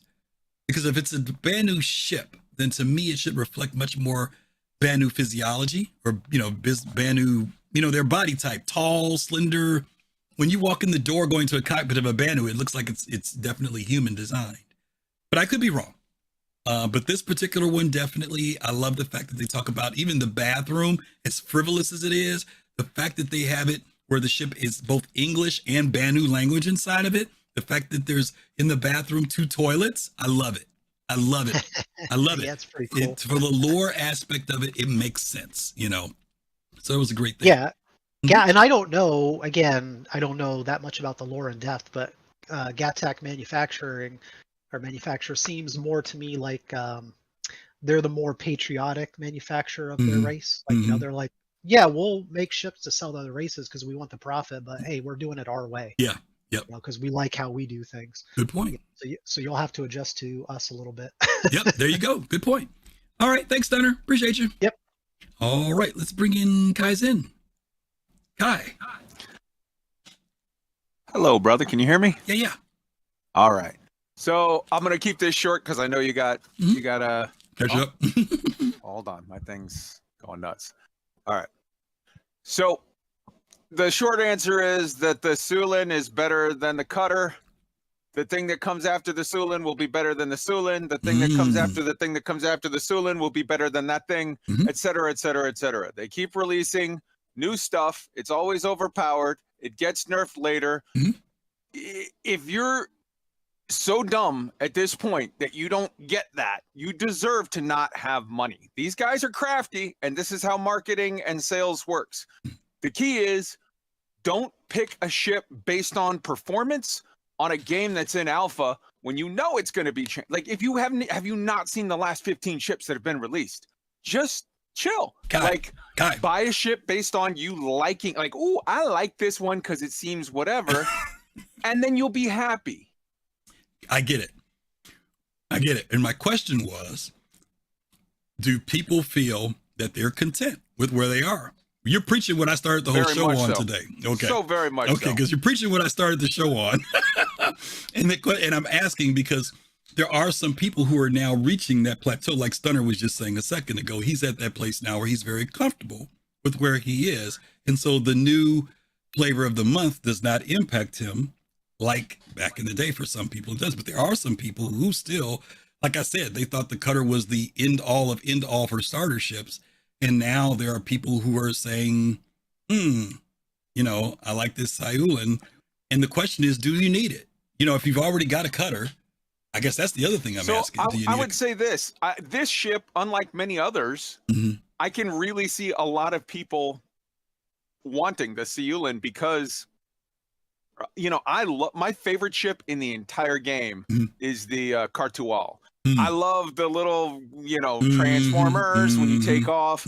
I like it's neat. It reminds me of that ship from that movie that Morgan Freeman and Tom Cruise did, where Oblivion or whatever. I love so much that type of stuff about that ship, and I can see people liking this Yulin because the exotic alien factor.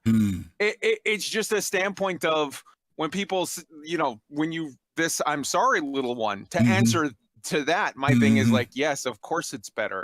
Every new ship will be better. It's always going to be something attractive. But that's me saying, chill on the, I gotta have it because this one's 12 more SCU for the same price. It's not going to be later, man. Just chill. Yeah. You know what I like about this picture, Kai? The person whose hand he's holding, he knows. The person he's looking at, he doesn't know. You know what I'm saying? And so there's a side of me that also says, when you've bought something in this game, if it's doing what you wanted it to do, but then here's something else that comes out, but you really don't know what this thing is going to be. You know what I mean? And it doesn't have to be the Sayulan. It's anything that CIG is presenting. You know, again, someone said this earlier about people buying certain ships and then not realizing that I can't handle this thing. You know, a Javelin is too big. You know what I mean? It may look good, but unless you know it and know what it does, maybe the real issue is keep walking, keep holding the hand of the one that you know that you've got, right? And be content with that. And later on, if things don't work out, you can change. But, but the players sometimes get so caught up on seeing that new thing, even though they've got something already. You know what I'm saying? Here's what you're not getting, Griff. This is fantasy. The fact of the matter is most of the sweaty nerds that play this game won't be able to get one woman, much less two. Yeah, but the picture is fantasy. But so is the meme. But that's what my point is. So is the meme. The meme is fantasy. You see what I'm saying? Because at least you know what's in your hand. This other thing you're looking at, you don't know. You're freaking fantasizing right now, and maybe it's not going to be, what you think it's going to be. To your point, you're right. Maybe it is. Okay. All right, brother. All right, later. Thank you, man. All right. Let me bring in Togi, then Jay, then we're going to move on. Togi. What up? What up? What's up, brother? All right. So you know what GATAC stands for? What does it stand for? God awful, terrible alien crap. The Sulin is awful. Why did I know you had thought of something for that? Oh my God. It's gotta be the worst ship that CIG has ever made. And it's funny because the second one is the Cutter. Oh my God. Oh man, I got a toilet and I've got a lot of QT fuel. I can go to the edge of the system and take a poop. You think they're A+ both ugly? gameplay. A+ gameplay. Oh God. The Sulin is bad. Oh, wait a minute. Mad Style. All right, objectively bad. I don't. Not the kind of balance. Wait, not the kind of bad that balancing can fix. Hold on a second. Mad Style, thank you for the 5 gift subs. It's good to see you as always. Always good to see you. It's funny you would say that because this ship is definitely the Cutter. I don't like the Cutter at all. I think it's great in the sense of what it offers, but I have tried to look at that ship and like it, and I can't stand it. I don't know why. Okay, I just don't. Now this ship, I like it only because I like alien weird stuff. So I like it for that. But I have been plenty of people who honestly think the Seulin is ugly. You're not the first person who told me I do not like that ship. It's ugly. Okay. I could care less what it looks like. Okay. It's not good. You like the design? It is literally good at nothing. Okay. All right. Well, there's some people who don't like it. I mean, like I said, I heard people complaining about the cargo because they saw it, then they found out, it only holds 6 cargo. Then they like it. Take a look at the Titan. Yeah. And that's what alien ships are. Yeah. They're bigger, more expensive versions of human ships that are cheaper and better. Every single one of them. Okay. All right. I appreciate your acronym, Togi. Thank you for giving me that. You can use that one. I like that for good time. Thanks. All right. Togi is too funny. Let me bring in Jay, then Admiral, then we're going to move on for sure. Jay, you're back. I am. Yes, so sir. Back to the original title of the episode. I'm not tired because, again, I'm keeping my interests alive by creating these CCU chains and keeping up with the development of ships and moving towards or away from what I want to do with them. And so for the Cutter, for me, is strictly an LTI token plus a star plaque.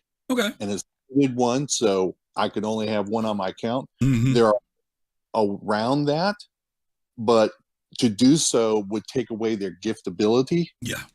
I want to avoid that because if I want to go away from the chain altogether, Mm-hmm. Give it away or sell it or what have you, right. I want that first part of the chain to be able to giftable. do it. That makes sense. So I'm limited to one on the cutter that has LTI, is giftable, and has a starter pack. And I'm a big advocate of starting my chains with starter packs, but that's an entirely different story. No, it makes sense. I'm one of those people. I have a weird thing about starter ships because I know there are a lot of people who are totally dismissive of starter ships. And I fly my starter ships all the time. Not when I'm doing necessarily missions, but when I'm zooming around the verse to get from here to there or meet somebody, a starter ship is it for me. They get there, they're fast, nobody messes with you. You could care less if you leave it there. You can spawn it very quickly. So I love starter ships. I have not bought this one, and I'm big on alien stuff. In fact, I have one account that has nothing but alien ships in it, and I'm doing that just to support the project. It's like my little museum. You know what I mean? Will I get it? Maybe. I don't know. It's still sitting in my checkout cart. But I think that there are people who are far into the game who don't need this ship. You know what I mean? They've been playing it long enough, and it is a starter. It really is. If you read the PR on it, it says it's designed for those who want to get a career in cargo going. And when I hear people say, "Oh, well, it only holds 6 spots," it's a starter. It's not intended for you guys who own Tauruses and freelancers and everything else. It's a starter. It's for somebody who wants to have a ship that may want to do some type of delivery missions or pick up some packages, and that's it. And beyond that, it's aesthetic. If people like the whole alien thing, they want to do it in an alien ship, they don't want to do it in an Avenger, then that's what it's for. But, I think that people are trying to make this ship be something that it's not.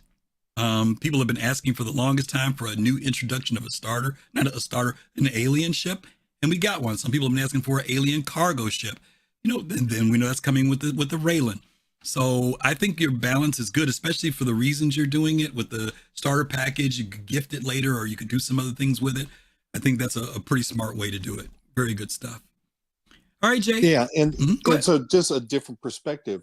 It's not a starter ship for me. It's a chain starter for me. Yeah, and for some people, that's like a lot of people who bought the cutter back in the day. They were like, if I don't like it, it'll be, I can use it as an LTI token. Right. And I know for a lot of people that's important to them, especially at those price points. Some people say this one's a little pricey for a LTI token, $65. It's not that bad. Well, I'm paying $72.25 for mine. There you go. There you go. All right, buddy. Thanks a lot. All right. Last but not least, Admiral. Then we're going to move on. Admiral. Hey. Yes, sir. I don't think this is a starter ship. It's hard to. Wait. Stop. They say, CIG says it is a starter. Well, listen, wait. You're trying to define what they say is not true. If they call it a starter, it's a starter. It's a starter for the alien ship line, but compared to the Aurora CL to the. So what makes it not a starter for you? What makes it not a starter? How about the fact it has a shitter? The aesthetic. And none of those ships have. The cutter has a bathroom. The cutter has a bathroom. It's called a starter. Okay, the cutter. It's not on my list. Okay, I'm not. It's not on my list. I don't care about it. But no. The list is CIG's list. Admiral. The list is CIG's list. And it is in a starter package right now on the website. It is called a starter in its description. It is called entry level into cargo in its description. You can call it whatever you want to. I'm saying CIG considers it a starter. Now that's it. So when you go say, well, it's not a starter to you, well, okay. If you don't want to call it a starter, that's fine. That doesn't change the fact that it's a starter. What's a starter for the line? Sure. No. Okay, go ahead. I'll let you finish. Go ahead. Okay, but the hydrogen right now. Okay, so the Nomad, which is quote unquote their touring light freight, that's got like 328,000 hydrogen, and it's like 3 times that of a 300i, right? Or even the Reliant Core, and then this is actually 100,000 over that. So the fact that it has all these things that are like so much better, except for the stupid cooler, which is only a one size one, which I don't understand. It makes me put this in like again, you're getting the Lamborghini of ships. A Lamborghini for a ship that has all size 1 components in it. That's a Lamborghini. Okay, fine. That's a Lamborghini to you. A size 1 component ship across the board. But when you look at but the interior is like people like. No, you didn't answer my question. You didn't answer my question. You're Admiral. You're skipping my question. Answer my question. A ship with all size 1 components is a Lamborghini to you. Yes or no? It can be if a Lamborghini wants to make that car, and it's their starter. And it's Lamborghinis. They're making SUVs now. Lamborghini SUV. It's a Lamborghini, but it's an SUV. The same thing. You and I both know that. Want to make. You and I both know that every alien ship has the edge. Has the edge. Every alien ship has some form of edge over the human ships. This one's no different. If you're saying they should have made this the same as an Aurora, I don't want to go there. The price. I'm not talking about price. I'm not talking about price. I'm not talking about price. I'm talking about they're supposed to be slightly better. So, yeah. I'm saying the Car-2All slightly better. I mean, all the alien ships have some edge over ships. So, if you're saying that they should make this ship equivalent to a Mustang or an Aurora, what way would you make it equivalent? Is it the price? We already talked about the price. I think it's way undervalued.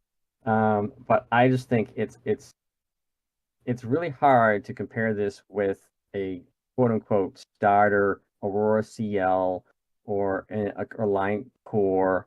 People are like, oh, those light freight, and this holds like the same amount as light freight because it's like only holds 6. What's the difference? What is the difference other than a bathroom? What's the difference? Well, the fact I like it because it looks like a goddamn spa. To be honest with you, some people have issues with that. So you're saying because of the way it looks? You're saying just because the way it looks is different? I think it has a premium. They say in the Q&A it has a premium. That's marketing. I get that. So what breaks it from being a starter for you? I still haven't figured out what's making it not a starter for you. It's a starter for the company. I just don't think it's a starter in that regard. You haven't told me why. Why is it not a starter? I'm missing. It just seems more than I just don't want. It feels weird to have them placed together. That's the way I'm looking. So you would see this more as a tier at a level of like a use example the 300i series. Actually, I forget which it was. I forget. It might have been the 135C, but they did mention a tier 2 starter ship. This could be a tier 3 starter ship. I've only seen that in a few places where they've actually talked about tiers in that level, but I would classify this as a tier 3 starter ship. Okay. If they want to continue that tier system, because I've only seen that in a few places and I haven't seen it since. Okay, fair enough. All right, I'll let you have that. That's all I can say to that. You're willing to concede to at least it falls in some form of starter. So we'll see what they do with it. Again, I don't think the ship's balanced, and it offers what most ships do. Like the Cutter in them they both offer the same stuff: weapons racks, bathrooms, cargo space. It's a bigger ship, if nothing else. It is a freaking big ship. It's 86,000. Yeah, it's 86,000 kilograms. It's. But I mean, beyond that, is somebody going to trade their freelancer or their max to start flying this ship? No, they're not going to see this. Nobody's got a 300 or 325 going to trade to buy this ship. No, this is a downgrade for anything that would move to the next tier. Somebody get rid of their Avenger to get this ship? No, I don't see that. I don't see people changing off a ship that we consider outside of starter, melting those ships to get this one.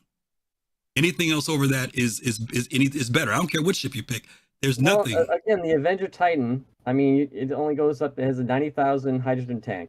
This has got 438,000. Mm-hmm. So if the idea is just straight, that's what it has right now. That's what it has right now. Yeah. It has right now, but I can cut that off in half, and it's still under the Nomad. And do you think people will get rid of their Avenger to get this? No, I think people like the Avenger. I mean, it's the redesign, it's the reworked version. I actually like it. I tell people to get the Avenger Titan if they're brand new to the game and they're looking to do stuff. So I wouldn't tell someone to get the Sulian, or however you pronounce this thing, if it's their first, light freight ship. Okay, so who is this ship for then? I think it's for people who like the aesthetic. And again, I'm not sure this ship is actually a practical light freight ship. I think it's like, again, you're not going to take a Lamborghini or Ferrari to the grocery store But in this case, for my tier 3 thing, I think this equates to that. So again, I'm being a little bit being a little bit a jerk here. I just think it's like if the idea is you want to take your spa with you wherever you go, i.e. your luxury ship, which I think this kind of you could call that, then you would take this ship because it's kind of cool. It has a cool factor all over it. I mean, this isn't like, you're hiding from anybody. You're not, this comes in, you're not going to, you land kind of slow because you don't want to fall off, you're not going to turn upside down in this. It's not a slow ship to land. It might take off like a bat out of hell, but yeah, I think this is a niche thing. And I think that with them saying it's a premium ship on the Q&A, I just don't think it's priced at. But let me ask you a quick question. I got to move on. More question. Yeah. Have you flown it yet? No. Okay, fly it. Go fly it, and then let's have this conversation later, and let's see how you feel about it afterward. Because I don't want to. The conversation over a brochure is one thing, but once you've flown it a little bit, then I kind of like to see what you think of it. Then, okay. And I got to move on to my next point. Thanks, buddy. Okay, let's move on here. You moved yourself. Oh, I did. Oh, I dragged myself up. Oh, I'm up here with you guys. Holy smoke! I brought Admiral. Sorry, Admiral. All right, I brought you guys up with the group. God, which one of these do I want to do? It is. Oh, okay. I'm going to go a little longer today, guys, since you guys are here. And hit this next one. Some of you may have seen a video that was done by the Honest Conference. I was going to show this last week, but we ran over last week, and I don't want to push it back another week. I really wanted to do it when it first came out because we were still talking about Citcon.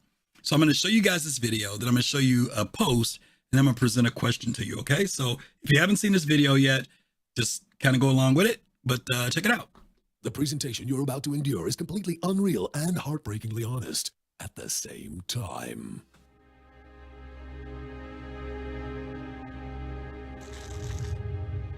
Never gets old, does it? Sir. Eddies. I used to do the same thing when I first started backing. Post up to the spectrum whenever I could to watch the launches.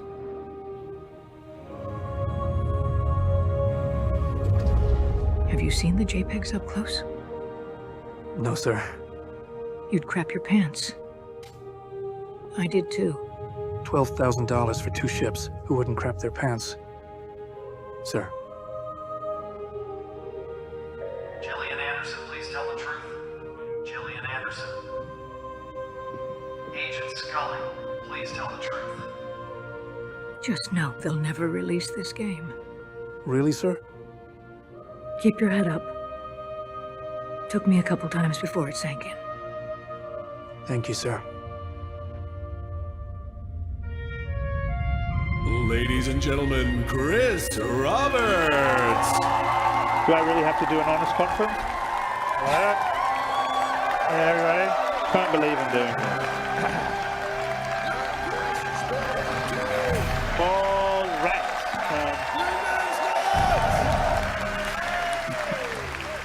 Many of you will not live to see the release of the game. And you will not get a release date from me today because, first of all, you always get very angry at me when I give dates. Small problem for you. I may be lying, it's a bit bigger than small. Thank you. So let's give you a glimpse of everything we've been working on and what the gameplay looks and feels like. So let's roll that. Think about this for a moment. The game is now feature complete, but it's only feature complete until I decide to add more features. So the real question is, how long does it take to polish a universe? But you say, what about those backers that answered the call in 2016? Waiting for the game has become a way of life. And I've never been accused of having a small vision. I want space cows and space whales. I want to launch space tanks from space. I want to have a fistfight in lower orbit, to have glare on every glass surface. What about a boat? And who wouldn't want a pod race with your friends across Tatooine? I want starships to poop, accurate bedsheets, spacewalking, and everything I dreamed of doing as a child. And all of these features require endless reworks. How do you like my new rework? It's not worth $100 million. It's good to know. All I wanted was another wing commander.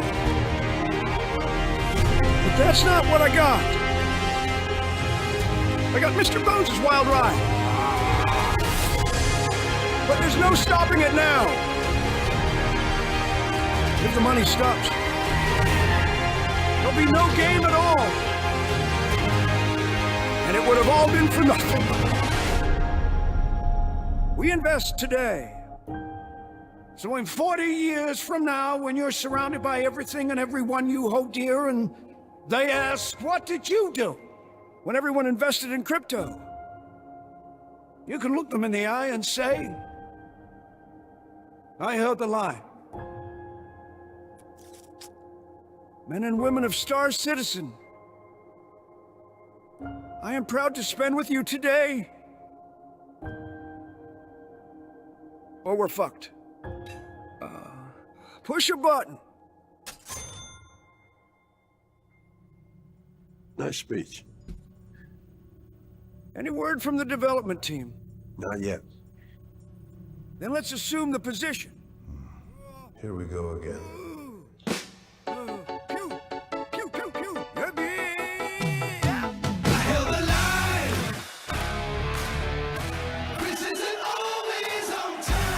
All right. Thank you. That was good to get off my chest. Making me very emotional now. Thank you.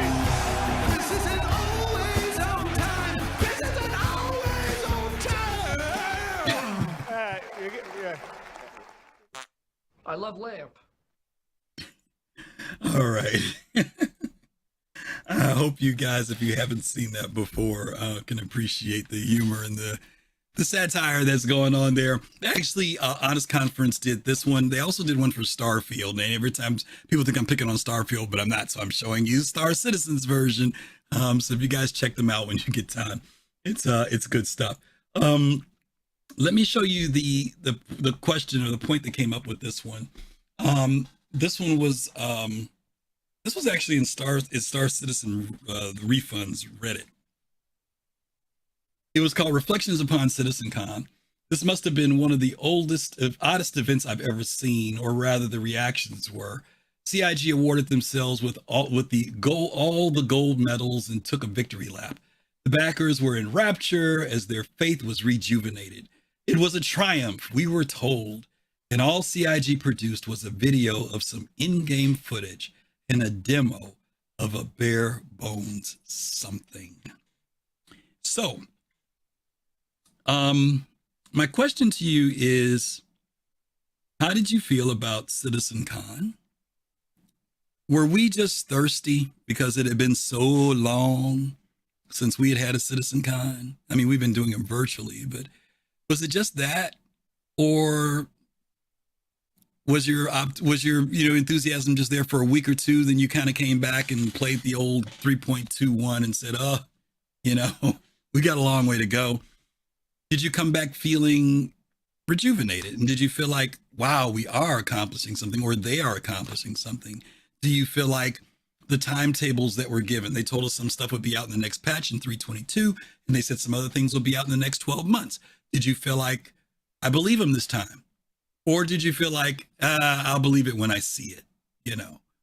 Where do you land with all of this that's happened? Because right now we're in IAE, and there's still a lot of energy that's cascaded over from Citcon even today. In fact, a lot of people who are probably playing the game in Free Fly right now are people who witnessed Citcon, or they saw videos from some of the bigger content creators who, showed the videos of the trailer for Squadron 42. Where are you guys at right now with that? Okay. I got a lot of people waiting in here to talk. So I'm going to bring folks in different paces here.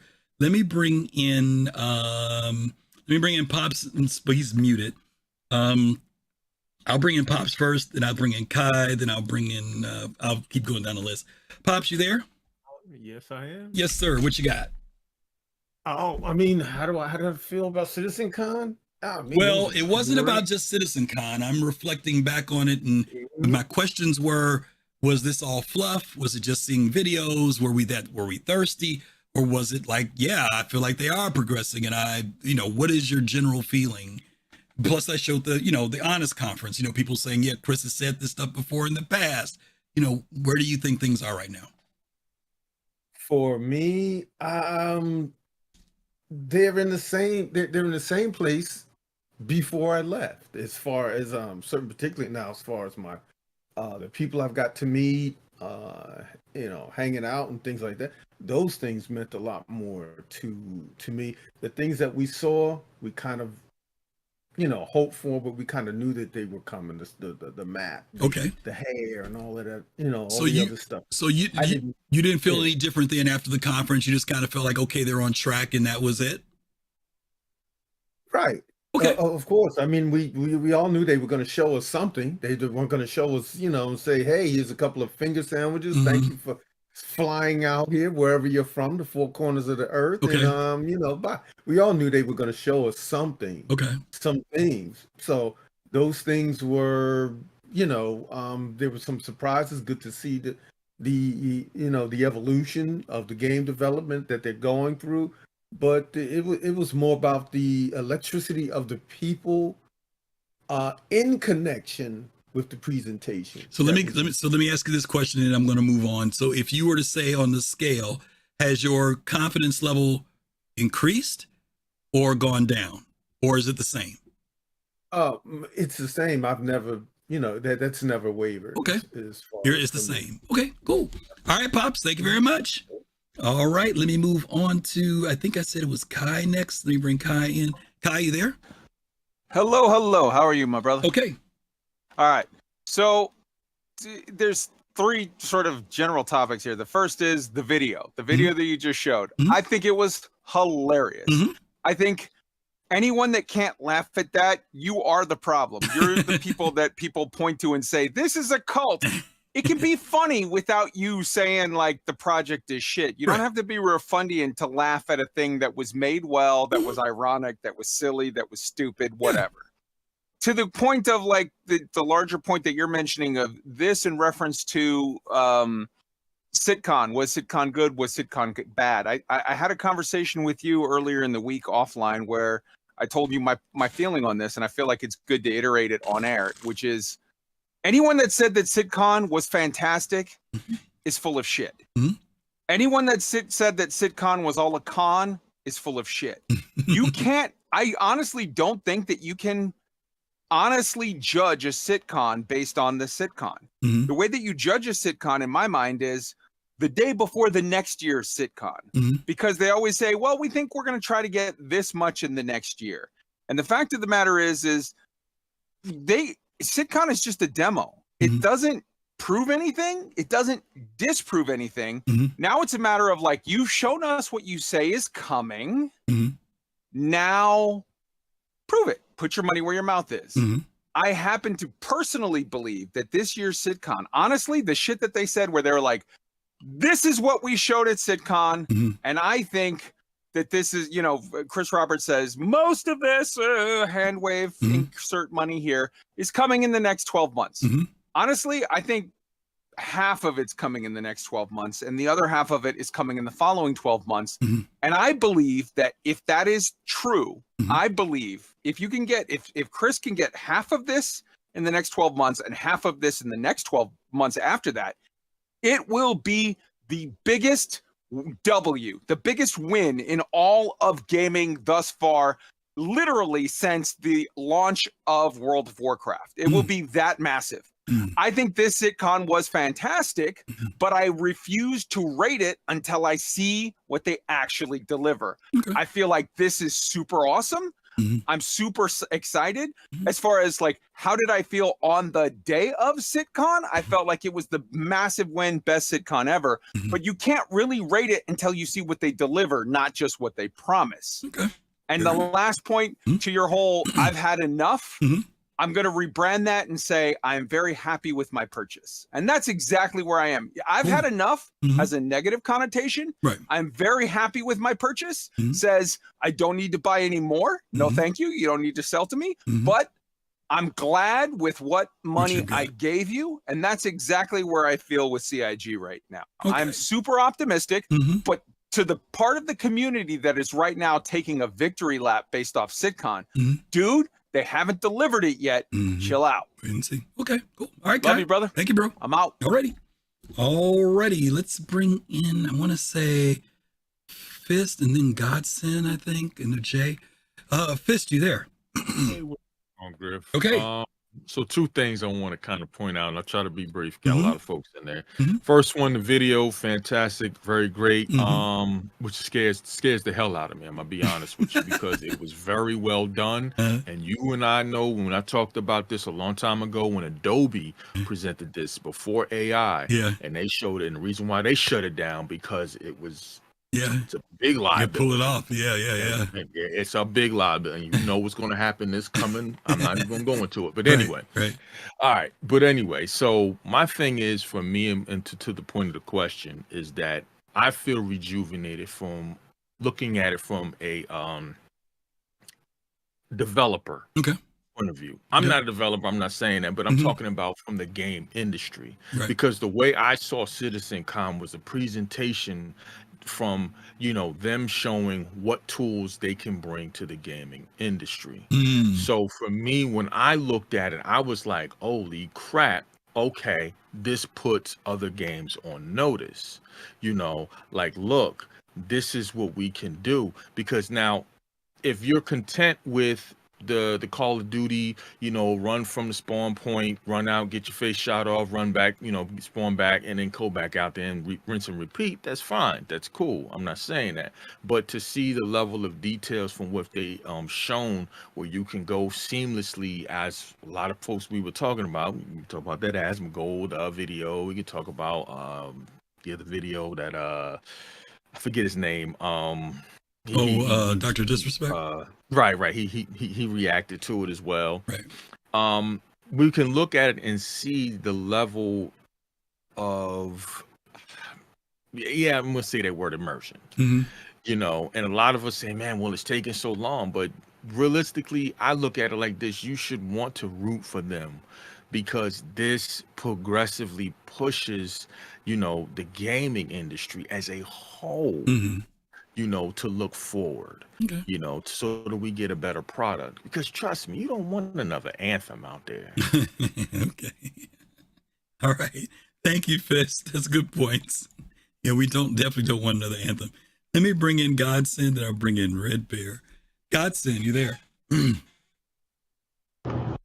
What's going on, Griff? What's going on? Good. Apparently I'm the problem. Based on your colors. But I don't have a sense of humor when it comes to CIG. One, because I've invested so much and whatever. Okay. So I just look at it from this point. While I understand, it's just like, I would rather that come, like the Honest trailer is disingenuous to me. Because it doesn't give credit to the work that has been put in. The game from where it was in, let's say, 2.16 is completely, we're nowhere near. Like, to say that the game is not coming out, to even joke about the game not coming out, it's disingenuous. And I just be like, I think one of the reasons why I liked some of the reviews, some of like the Asmongold, whatever, is because, again, they're acknowledging, like, okay, wait a minute, now it makes sense. Yeah. I didn't have the vision then, but now I have the vision. But I could see where people who invested, people who put in, where they're coming from now. Right. I personally, anytime CIG says we're going to have something in the next 12 months, I add 12 months to it. Okay. That's just me. Right. So I'm not reinvigorated. I'm just like, okay, finally, there are some people out there that are giving props where props are due. Because the game is doing something groundbreaking. The game is doing things that is going to change the gaming industry going forward. Yeah. Whether like hypothetically, whether the game comes out or not, the technology that they worked on is going to change things. That in line with like the Baldur's Gate 3s and all this other stuff, maybe that's where the biggest hope comes from. It's just like, oh, the gaming industry is about to go back to where gaming is like groundbreaking, where they're going to push envelopes, where they're going to try stuff. Yeah. Maybe I'm just delusional. No, I think you raise a good point, because I didn't make that connection. When Baldur's Gate 3 came out, there was pushback from the industry calling the game a fluke, that it was a one-off, from other industries, right? Other publishers. And that's a statement that's being made because, you know, Larian didn't just happen to make a game, right? They didn't just up and come up with a game. Larian had put out several games before that. And each game, some were okay, some games were very good, but they learned as they were developing their games, and ultimately Baldur's Gate 3 became what they had learned from over 10 years of doing game development.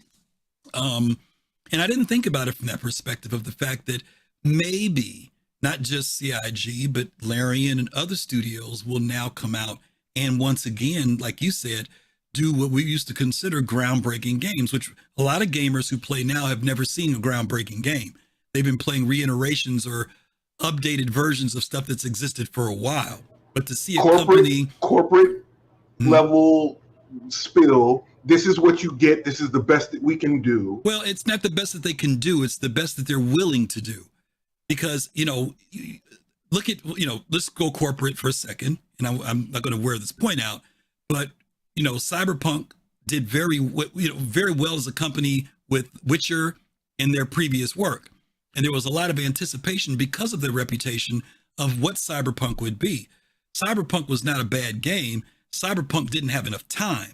And the fact that when they were given the extra amount of time, 2.5 years, now the game is closer to what they really wanted it to be. And it's a great game. So if they allow these companies time to develop their games, then maybe you will see industry changing. But because, to your point, the corporations and the investors don't want to wait 10 years, 12 years for their money. They want games to be produced. When they started these companies back 10 years ago, 12 years ago, 15 years ago, when it only took 5 years, 7 years to produce a game.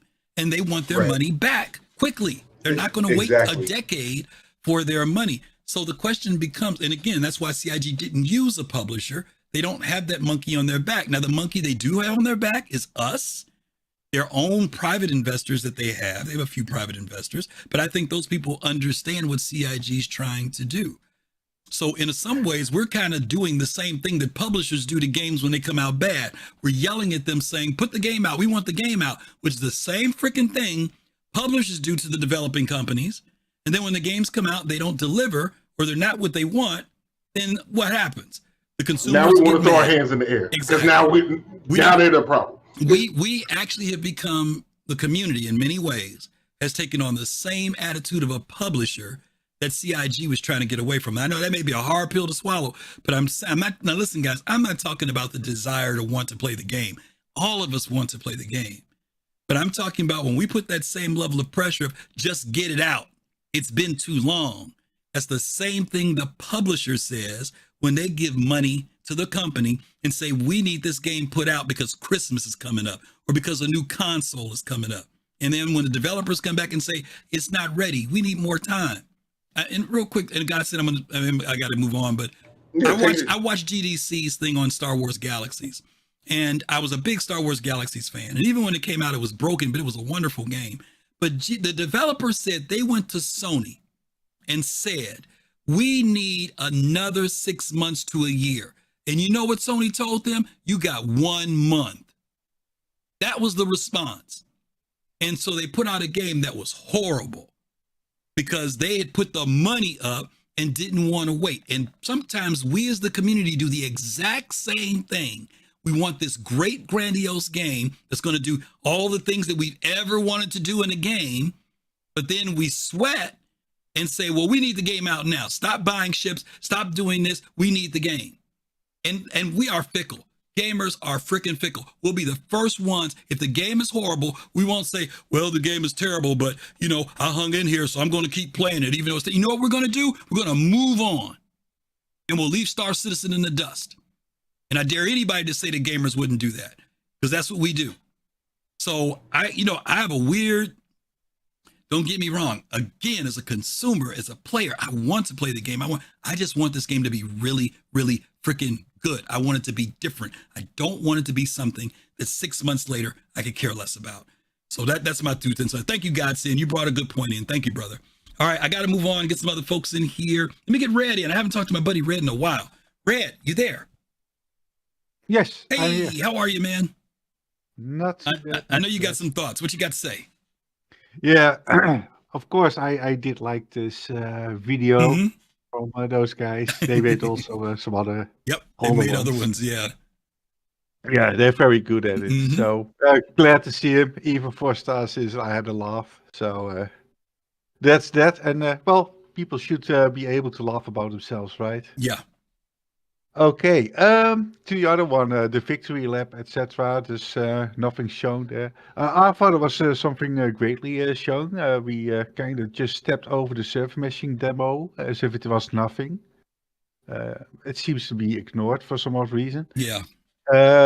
The AI improvement in Star Citizen now, because people cannot wait until it's in the game. It's in the game. I just was playing Star Citizen and I was amazed that they're actually pushing circle around you, and actually they shut me down. So yeah, it's getting a lot better. Yeah. I cannot say that that might be all in the next year or so, because Chris says the next 12 months or so. We also all know what "also" means, like a couple of months extra. Yeah. Right. But yeah, I think they did a good job of presenting what they are working on and what's gonna come in before the end of the year. I think we get this new hair and etc. In we had a taste of Pyro, which was pretty awesome, to be honest. I think they showed a lot of things they can do already now. Without actually bringing it to the live version, if you want. So let me ask you, Red. After CitizenCon and after everything you saw and watching the videos, did it reinforce where you felt? Were you a little disappointed, or did it make things you feel a little bit more confident? Or are you pretty much where you were before CitizenCon? Well, I like some other. I didn't really left. Yeah, I had faith in their capabilities to do so. Only the timelines. Yeah, but that's CIG over the years, right? I mean, but you know, but when you mentioned timelines, the one thing that I noticed that was different this time, they gave timelines, which they have not been doing.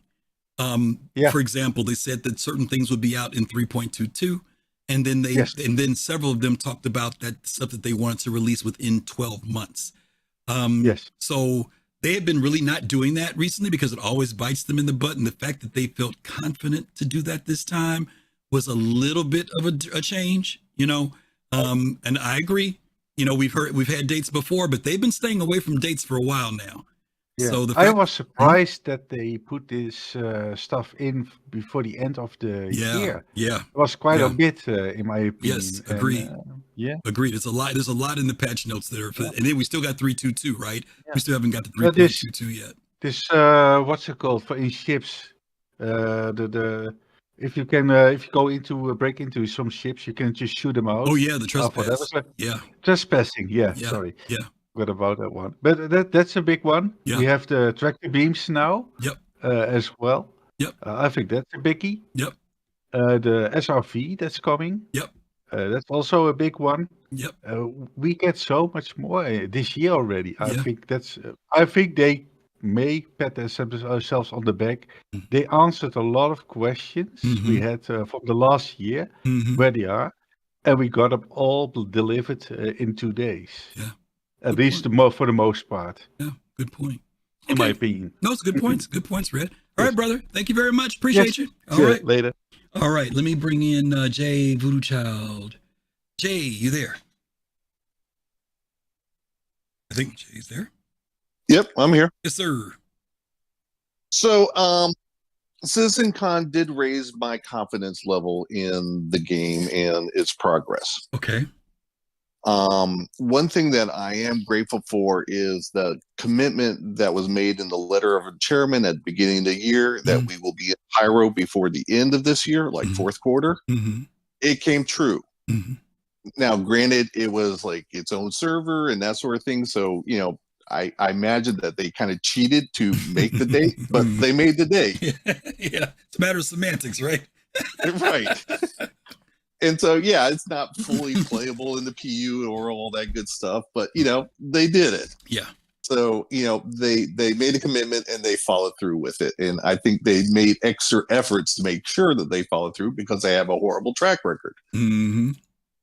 Now, I believe, based on what I saw in CitizenCon, I'm more invested in the narrative that they've been pulling resources out of CitizenCon or Star Citizen's development and putting them into Star Citizen or Squadron 42. And so now that they've made the announcement that it's, you know, feature complete and that they're in the polishing mode, I believe that there is a runway in which they have to operate. But as soon as we get Squadron 42, all those things that have been put into Squadron 42 are going to start making their way back into Star Citizen. And I think we will get a kind of flood of new features and new things that will really demonstrate that work has been done in this so far, and it's paying off for us as consumers. The second point I want to make is that CitizenCon, to me, can be like a concert. That the musicians at a concert get fed energy from the crowd that propels them to, you know, they get energized, and I think the developers can go away from CitizenCon and seeing all the excitement that was there and say, hey, yeah, you know, maybe I will put in, you know, a little extra effort or whatever because they've got that energy. Is like, this is for something. I have a tangible evidence of why I'm doing this that goes beyond my pay or what have you. And I think that is a benefit of this year's CitizenCon. Okay. I will tell you this, CIG's employees told several people how much energy they get from meeting and talking to the community, whether it be from Spectrum posts or meeting people in person. Many of them talked about how this was their first CitizenCon, and the fact that they saw so much support come from people, you know, people who they sit in the, as they put it, they sit in a dark room and they work on their computer and they're doing their thing. And then there's somebody who walks up to them and says, I really appreciate what you do, you know, or I really appreciate you being here, or I really appreciate when I saw you on the show. That they really take that as value. It's not just something that we just we may think it's just being nice, but for them, you know, what job do you get where you actually, as they put it, you get feedback? Because a lot of stuff they do, they work on it for weeks and months. There's no feedback beyond, you know, okay, you've completed this, let's move on.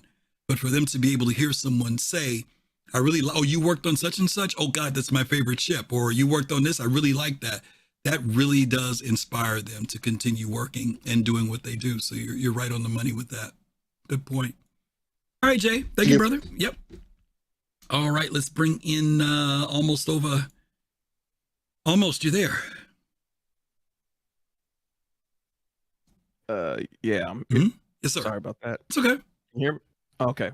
So the way I feel about all of this stuff, I was talking to some of the Soul citizens during the event, and we're talking about our expectations, and I was realizing that I had to temper my expectations because I came in very like, oh, they're gonna give us some amazing stuff, and so as I talked to them, I started trying to temper my expectations. But then after watching the CitizenCon, like I was blown away. They surpassed my expectations. And even though a lot of the hype seems to be okay, we experienced it. It's not necessarily died down, but like we experienced it, and so it's kind of old news. I'm still thoroughly impressed by what happened there for two primary reasons. One, server meshing technology. I've someone who plays MMOs and someone who used to try to push MMOs to their boundaries on their different aspects of server meshing technology. And what I'm referring to is World of Warcraft, how they would do their version of it. And we spent weeks, when I say we, I mean me along with 120 other people trying to figure out what are the boundaries, what are the limitations of WoW's World of Warcraft's technology. And so seeing what they were able to accomplish, I took what I seen from the server meshing tech and understood how its scalability works, and that impressed me more than anything at the Citcon. That right there. Yeah. And then the next thing was a lot of so I've watched lots of BlizzCons and TwitchCons and E3s and CESs. You know, a lot of people say stuff and like concept cars, right? That you see them at the Detroit Auto Show, and then they never happen. So I kind of understood they're going to say a lot of stuff that's never going to happen.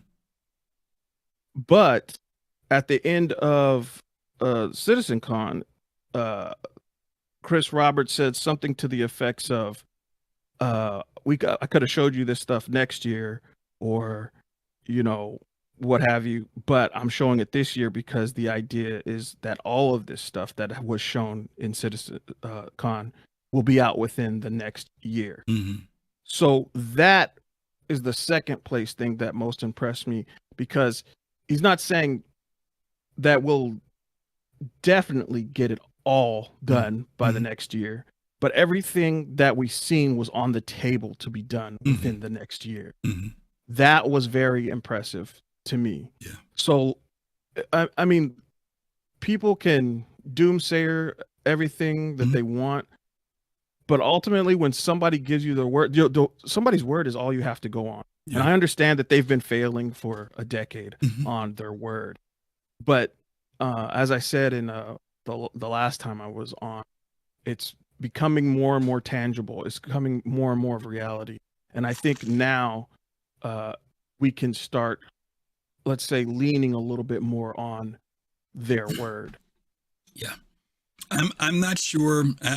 Maybe we're just arguing semantics here. I don't know if they failed on their word. I think that there are areas where they have failed on delivery in the sense of timelines. Because sometimes people say, well, CIG promised. And I said, no, CIG doesn't promise anything. CIG says this is what they would like to do. This is what they're working on. This is what we're working toward. This is what we'd like to give you. And there's always that aspect of change, and things can be different. There's even a thing every time we sign something with CIG that we click a box that says that everything that you're doing right now is subject to change. And that's everything from the roadmap to what ship you buy.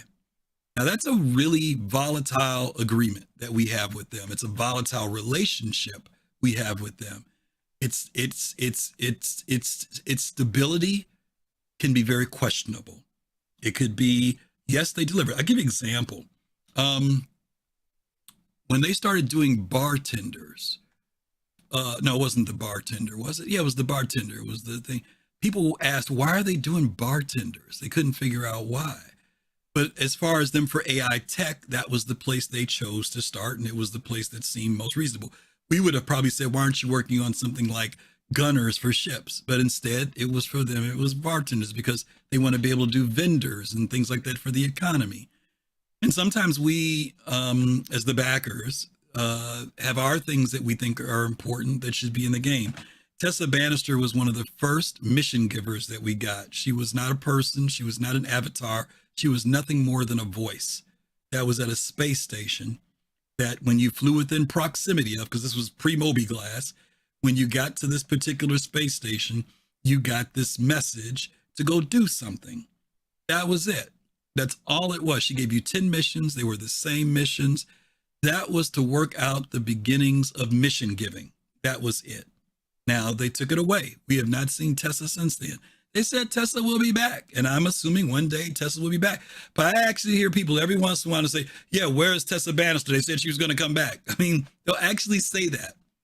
And then they'll say, well, CIG said that she's going to come back because she's not here now. So I think that CIG was definitely telling us that they want to get some things out. I think it was with good intention. If it didn't get delivered, it just didn't get delivered. The question is, did it ever come, and will it ever come? And I think that's a valid question to ask. The other day, someone asked Disco about Sata Ball. How come we don't have Sata Ball yet? Because there was a demonstration for Sata Ball years ago, years and years ago. And Sata Ball is in the lore, you know. And then Disco said, well, that was something that we did for testing purposes, you know. Now, does that mean Sata Ball will never show up? But right now, it's not a priority, you know. In time, maybe it will show up. I don't know. We'll see. Yeah, well, that's what I meant by they're failing on their word. Just in regards to the timeline. If they say, like, I think it was 2 years ago. Okay, so I came in a little over 2 years ago, 2.5 years ago. This is when I started. And I want to say that year, that's when they were promising Pyro by December. Yeah. And it never came. So that's what I'm referring to when I say they're not. You know, maintaining to their word. Will Pyro come? Yes, I fully believe 100% it's going to come. Yeah. But as far as holding them to the word, I mean, as regards to timelines, because there's no doubt that anything that they say they're going to put in the game, they're going to put in the game. Yeah. I'm just referring specifically to the timeline. And that's why I said I think now it's better to. Do I think they're going to get everything at CitizenCon within the next, say, what was it, 16 months or 18 months, something like that? I forget how, 15 months, I think they said. Do I think? I honestly don't know. But if they even get half of the stuff in, that will give a lot of, like, man, we can start believing in their word now. A lot of people, I see it. A lot of people are such doomsayers, but I think the people who are doomsaying all this stuff, like this quote that you put on, some of the stuff that people are saying, chat. At the end of the day, they're coming. You know, Squadron 42 was promised a long time ago, and now it's becoming more of a reality. You can't really say doomsaying. If it's actually going to happen, it's just more of a timeline thing. Let me say this to be official. To your point, I understand why players feel cynical about the development of this project. I don't think it's about CIG. I think it's about the way the gaming industry has treated gamers for the past 10 to 15 years. I think it's been about expectations, promises, marketing, a lot of things that have made gamers get to, over time, a place where it's very difficult to believe what we're going to get in our hands. And I think that CIG is extra vulnerable because they have opened the door to transparency and communication at a level that makes it easier to be critical, easier to it just makes them more open to, when something doesn't happen, to focus in on it, to laser focus on it. Because normally in development, we don't get this access. We just hear about something's going to come out. We see a couple trailers. So we really can't focus in on, you know, well, okay, they did these 10 things, but what about these 2 things they didn't? We don't get that access normally. And so because we do have that level of access of reading newsletters and seeing patch notes and watching different TV shows like SCL and ISC, it is so much easier for us as gamers to find the things that don't happen and amplify them or talk about them or highlight, I won't say amplify, highlight them, and then ignore the other 10 or 15 or 20 things that they did do. Now, sometimes we do that because it's something that affects us personally. It doesn't affect the community. I may say, where is my Banu Merchantman? It's because I own a Banu Merchantman. But if I don't own a Banu Merchantman, am I out there banging the pitchforks and saying, where's the Banu Merchantman? No, I say it because it's where I'm vested. And sometimes there are parts of the gameplay that we're vested in. There are some people who, for example, if you're doing mining, you may feel very cool about the game right now because mining has the most development out of anything in the game. But if you're a person who says, I want to be doing medicine and all they've given me is a couple of med pens and a med gun, you'll feel that they're lacking, that they're not delivering, right? And it's unfortunate that CIG can't across the board deliver at every career and every ship on the same level. It's a difficult thing. I know when mining took a hit a little while back, I stopped mining because, you go out to where the asteroids were, they were empty. You scan them, there's nothing in it. And I felt very frustrated, but I didn't rage about it. I just said, well, until they get mining fixed, I'll just have to move on. I didn't feel like they broke any promises to me about mining and mining's development because eventually they came back and they fixed it. And not only did they fix it, they enhanced it. And that's been the general pattern for CIG, that something gets moved, something gets changed. Like right now, they went in and changed salvaging again. People were making millions off of taking stuff off of cargo ships. Guess what? The other day they balanced it, they brought it back down again, and now there's more money making salvage than there is pulling cargo. Now there are going to be some people who are going to whine and cry about that. That's a part of the development. That was not a permanent intended thing. So unless the players start to understand, we keep using this term of alpha and development, but it seems like it just doesn't completely get there for everybody. And I don't know why, especially if you've been around for a while. If you're new, I get it. But for those of you who've been around, I've said this before, if you've been around 5 years plus, you should know now. There should be no pain when it comes to when stuff changes in this game. I'm not saying there's no frustration or aggravation, but I'm just saying, y'all shouldn't be ready to get the torches and pitchforks out because stuff just changes in this thing, I definitely can agree with that. I've been a part of a lot of different games. I've been a lot of like Firefly. That's a game that failed hard. I've been WildStar, that I was invited to play these alphas and stuff like that. And so I know how to structure my feedback properly. But yes, a lot of people, they're just not understanding what an alpha is. There are too many people looking at it like they're rating it as if it's a fully released game and not understanding that. But that's because it feels like it sometimes. You know what I mean? Gamers are going by feeling. You know what I'm saying? Yeah. If I go in and play that day and I play for 8 hours and everything was good, or if I watch that streamer and that streamer's stream went well, you know what I'm saying? I come with an expectation. And if the expectation is all of a sudden I can't log into the game, you know what I mean? And see that right there, that feeling, that should be a testament to how they look at it. To say, wow, this game feels like it's ready to be released. And they need to focus on that feeling more than like, I feel like I'm being gypped for a game that should be released. This should be released, yeah. They're doing such a good job that the game feels like it's a completed thing. Like that's how they should look at it. Yeah, because I played a lot of alphas that literally you couldn't move like within a certain like tiny range. People talk about I didn't play this game, but I watched other people play. What's that game called? The Starfield. Oh, Starfield.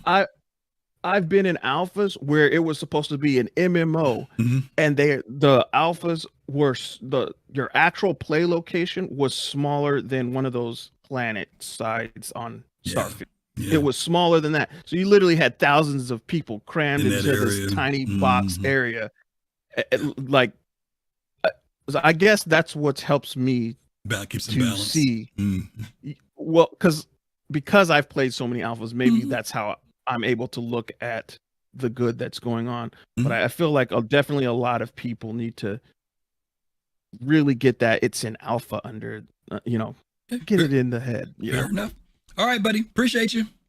No problem. All right, let me get these last ones in here. I'm going to bring in Creator, then Stunner, then North End, and we're going to wrap it up because I am super long today. CC, you there? Yes, I am here. Yes, sir. Okay, I'm just mute you real quick. I made notes so I can try to get through this as quick. Okay. What I saw was a year of progress where you can see where the money was spent.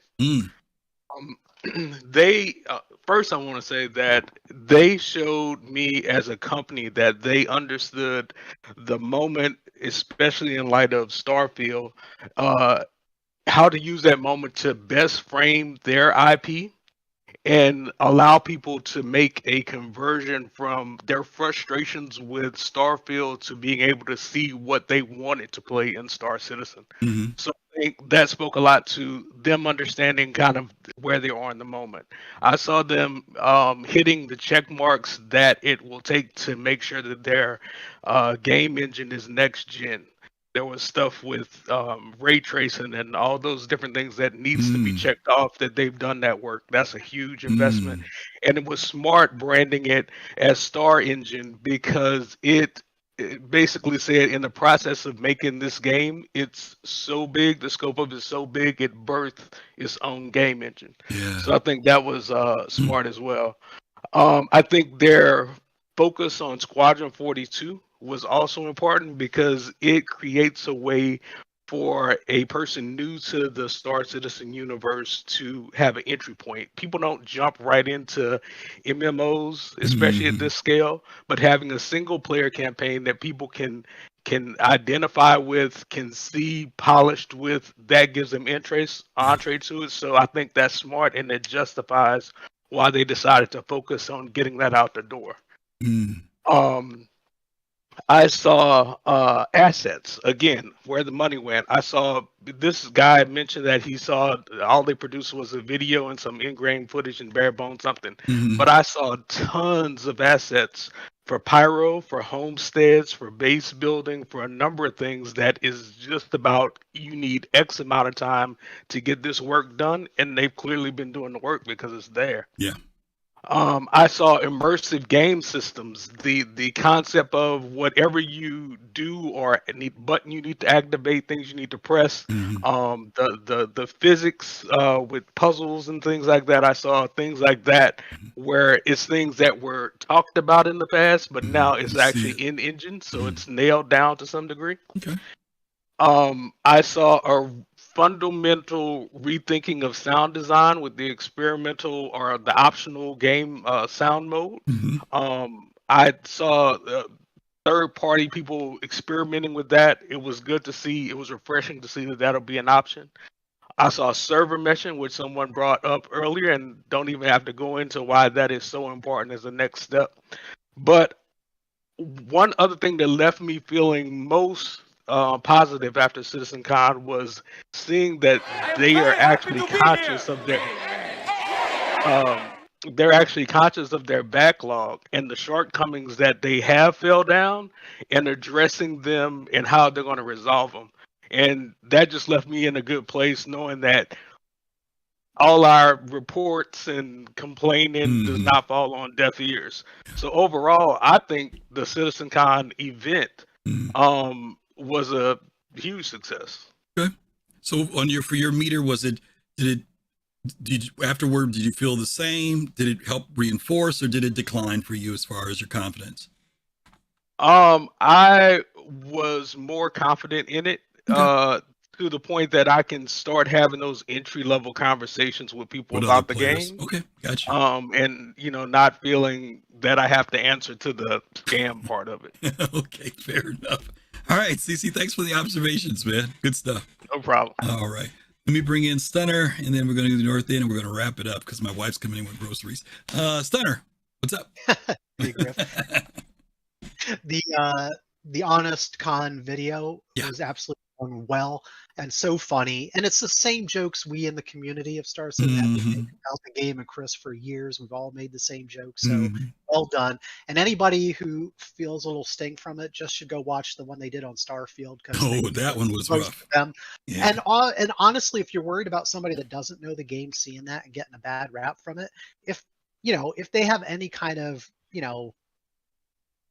morals to them at all. They'll go and look at the game because they don't know about it, and they'll see that there's a lot there, that was totally like just making light of it. And it's not even a finished game yet. So, so that's that. Now, I believe I know where Kai was coming from, but I honestly couldn't disagree with him more on how you judge a CitizenCon. I think a lot of the problems people have made in the past with judging CitizenCons is because they saw certain things. Like, how many times have we heard about the sandworm and that's not in the game yet? Yeah. I don't think you do not judge them by whether the things they show off make it into the game. You absolutely judge a CitizenCon success by the reaction of the fan base, us, the community, and if it even registers with the greater game community outside of us, what that reaction is. So by this post and everything, by all means, they should be taking a victory lap because they actually knocked it out of the park. You did shows for what, a month or 2 months here on the attitude of the community before CitizenCon, and I think we got a really good cross section of how the community felt, and there was a really high bar CitizenCon needed to hit. The highest I can even remember. And they knocked out of the park again. And yeah, I absolutely agree with whoever said, they chinced the pyro thing, just to absolutely get it in there. But you know what? It was still real and the assets were still there, and it still satisfied that condition a lot of us had, that it wasn't just another Road to Pyro video. And it's so disingenuous when people like Grumpy Eye, says that it's no big deal because server meshing's been done in PlanetSide 2 since 2012. It's nowhere near the same thing. No way. Anybody that's played the game, would understand that. And then also the other most disingenuous thing I thought he said is he brought up the sandworm too and the little creatures on Hurston. Why should we care about seeing the space whales and stuff? Totally different though. That was concept art versus stuff that's actually done in engine. Right. They could throw that into the PU right now if they, but there's no reason to do that. Like, they're working on all the stuff behind the scenes, server mesh and everything to make sure it can handle it when they do put it in. But if they had to, they could put it in there. It's working on their servers. So the biggest thing too is that you and I have been, and a lot of people here have been around just in general in gaming for a long time, and the biggest thing I saw it at the beginning of the year in a couple of the videos that they did on what they were working on, and the letter from the chairman, and then it really hit home with me at CitizenCon was the confidence they showed. Like, you can fool some people, but a lot of devs spoke at CitizenCon, and a lot of them were nervous talking because they're not used to getting up and in front of a lot of people. Right. But none of them lacked confidence in talking about their work and what they were doing there. And you can't fake that. The raw emotion that we saw from Chris and some of the other devs. Just that confidence that was none of them are up there thinking that they're. Obviously we understand here that game's not a scam, but none of them are up there feeling pressure or from the way I saw it, none of them were up there feeling like they were trying to sell us something that wasn't true. Yeah. They all believed completely in what they were doing. They've already done some of it. There's so much more they're doing. Was a complete success as far as I'm concerned. Yeah. There is a thing I will say about CitizenCon. I understand your point. I understand Kai's point. There is a side of it that says that CitizenCon is there from a business standpoint of showing progress, what the company's working on, but then also what they want to put in the consumer's hand. But then I also want to go back to something you said, is that CitizenCon is not just about that. CitizenCon is about community. It's about the connection that happens between the company and the community. It's about the developers. It's about the project. And there's a lot. And again, God, I hope I don't say this the wrong way. If you could, let me put it this way. If you ever get to go to CitizenCon, guys, please go. If you get a chance to go. I know it's a sacrifice. I know it's an effort. But if you're really into, now if you're just casually playing the game and everything, and I'm not telling you to go, spend all that money. But if you're deeply invested, and I'm not talking about money, if you're deeply invested in this project and you really, really are looking for this game to be like one of the top games that you play and a game that you play for a long time, if the opportunity ever comes for you to go to a CitizenCon or even a bar citizen, that's where you start to find out what this kind of connection is. You don't have to do that. I'm just saying if you can, it does make a difference. And a convention, again, that's why you have conventions. There are people that you work with and talk to over the phone or over the internet or through conferencing. That's one thing. But when you get to be around folks and connect, it does give a reinforcement both to the community and to the people that you're there to support, the company. And so, you know, I will say, and I agree with you, Stunner, it's great that we can laugh. Kai said that we got to be able to laugh at ourselves. A lot of that stuff in there is stuff that we do know is a part of Star Citizen's history, but there is another side that trailer did not show. What it didn't show was the successes. And there are way more successes with Star Citizen now than failures. There's a lot more stuff that's solidly there versus stuff that's just concept and trial and error. So it's taken time. It's taken time for us to get here, and it's going to take a little bit more time. I will say Kai's warning about saying that, can we do a victory lap? We can do one victory lap, but the race ain't over. The race is still going on, and it's still we still got some work to do, but we are closer to the finish line than we ever have been before. I know that's a cliched line too, but it is a reality that we are closer. So thank you, Stunner. It works. Yeah, thank you for dropping in, bro. Appreciate you. All right, last but not least, let's bring in North End, and we're going to wrap it up. North End, you there? Yes, sir. Yes, sir. How are you? I'm pretty good. Good. Good. I'm fine. So to answer your question, I've been giving some thought. And it's kind of how this is my opinion, not objective thing. I felt like back the day after Invictus launch week was done, the chastity belt of information was on and locked down. And I get why they did it, but at the same time, CitizenCon was 2 days and they still didn't talk about everything they've been working on. And to have that long of a drought where they didn't talk about anything, from my perspective, anything that I cared about, hacking, refinery, go to CitizenCon, and that was never even mentioned anywhere. And we still don't have anything on that. And when you look at the progress tracker, the sprints have been done for half a year. And I get that the hacking is part of Squadron 42, but is refinery? No, don't think it is. You can at least give us some information on that, even though it's not progressed as some other game loops. Like take hole munching. They showed us an early prototype in progress, what it looked like. It's like this is the hurdles we're trying to jump over. Right. I love that. Show me that with refinery. Show me that with hacking.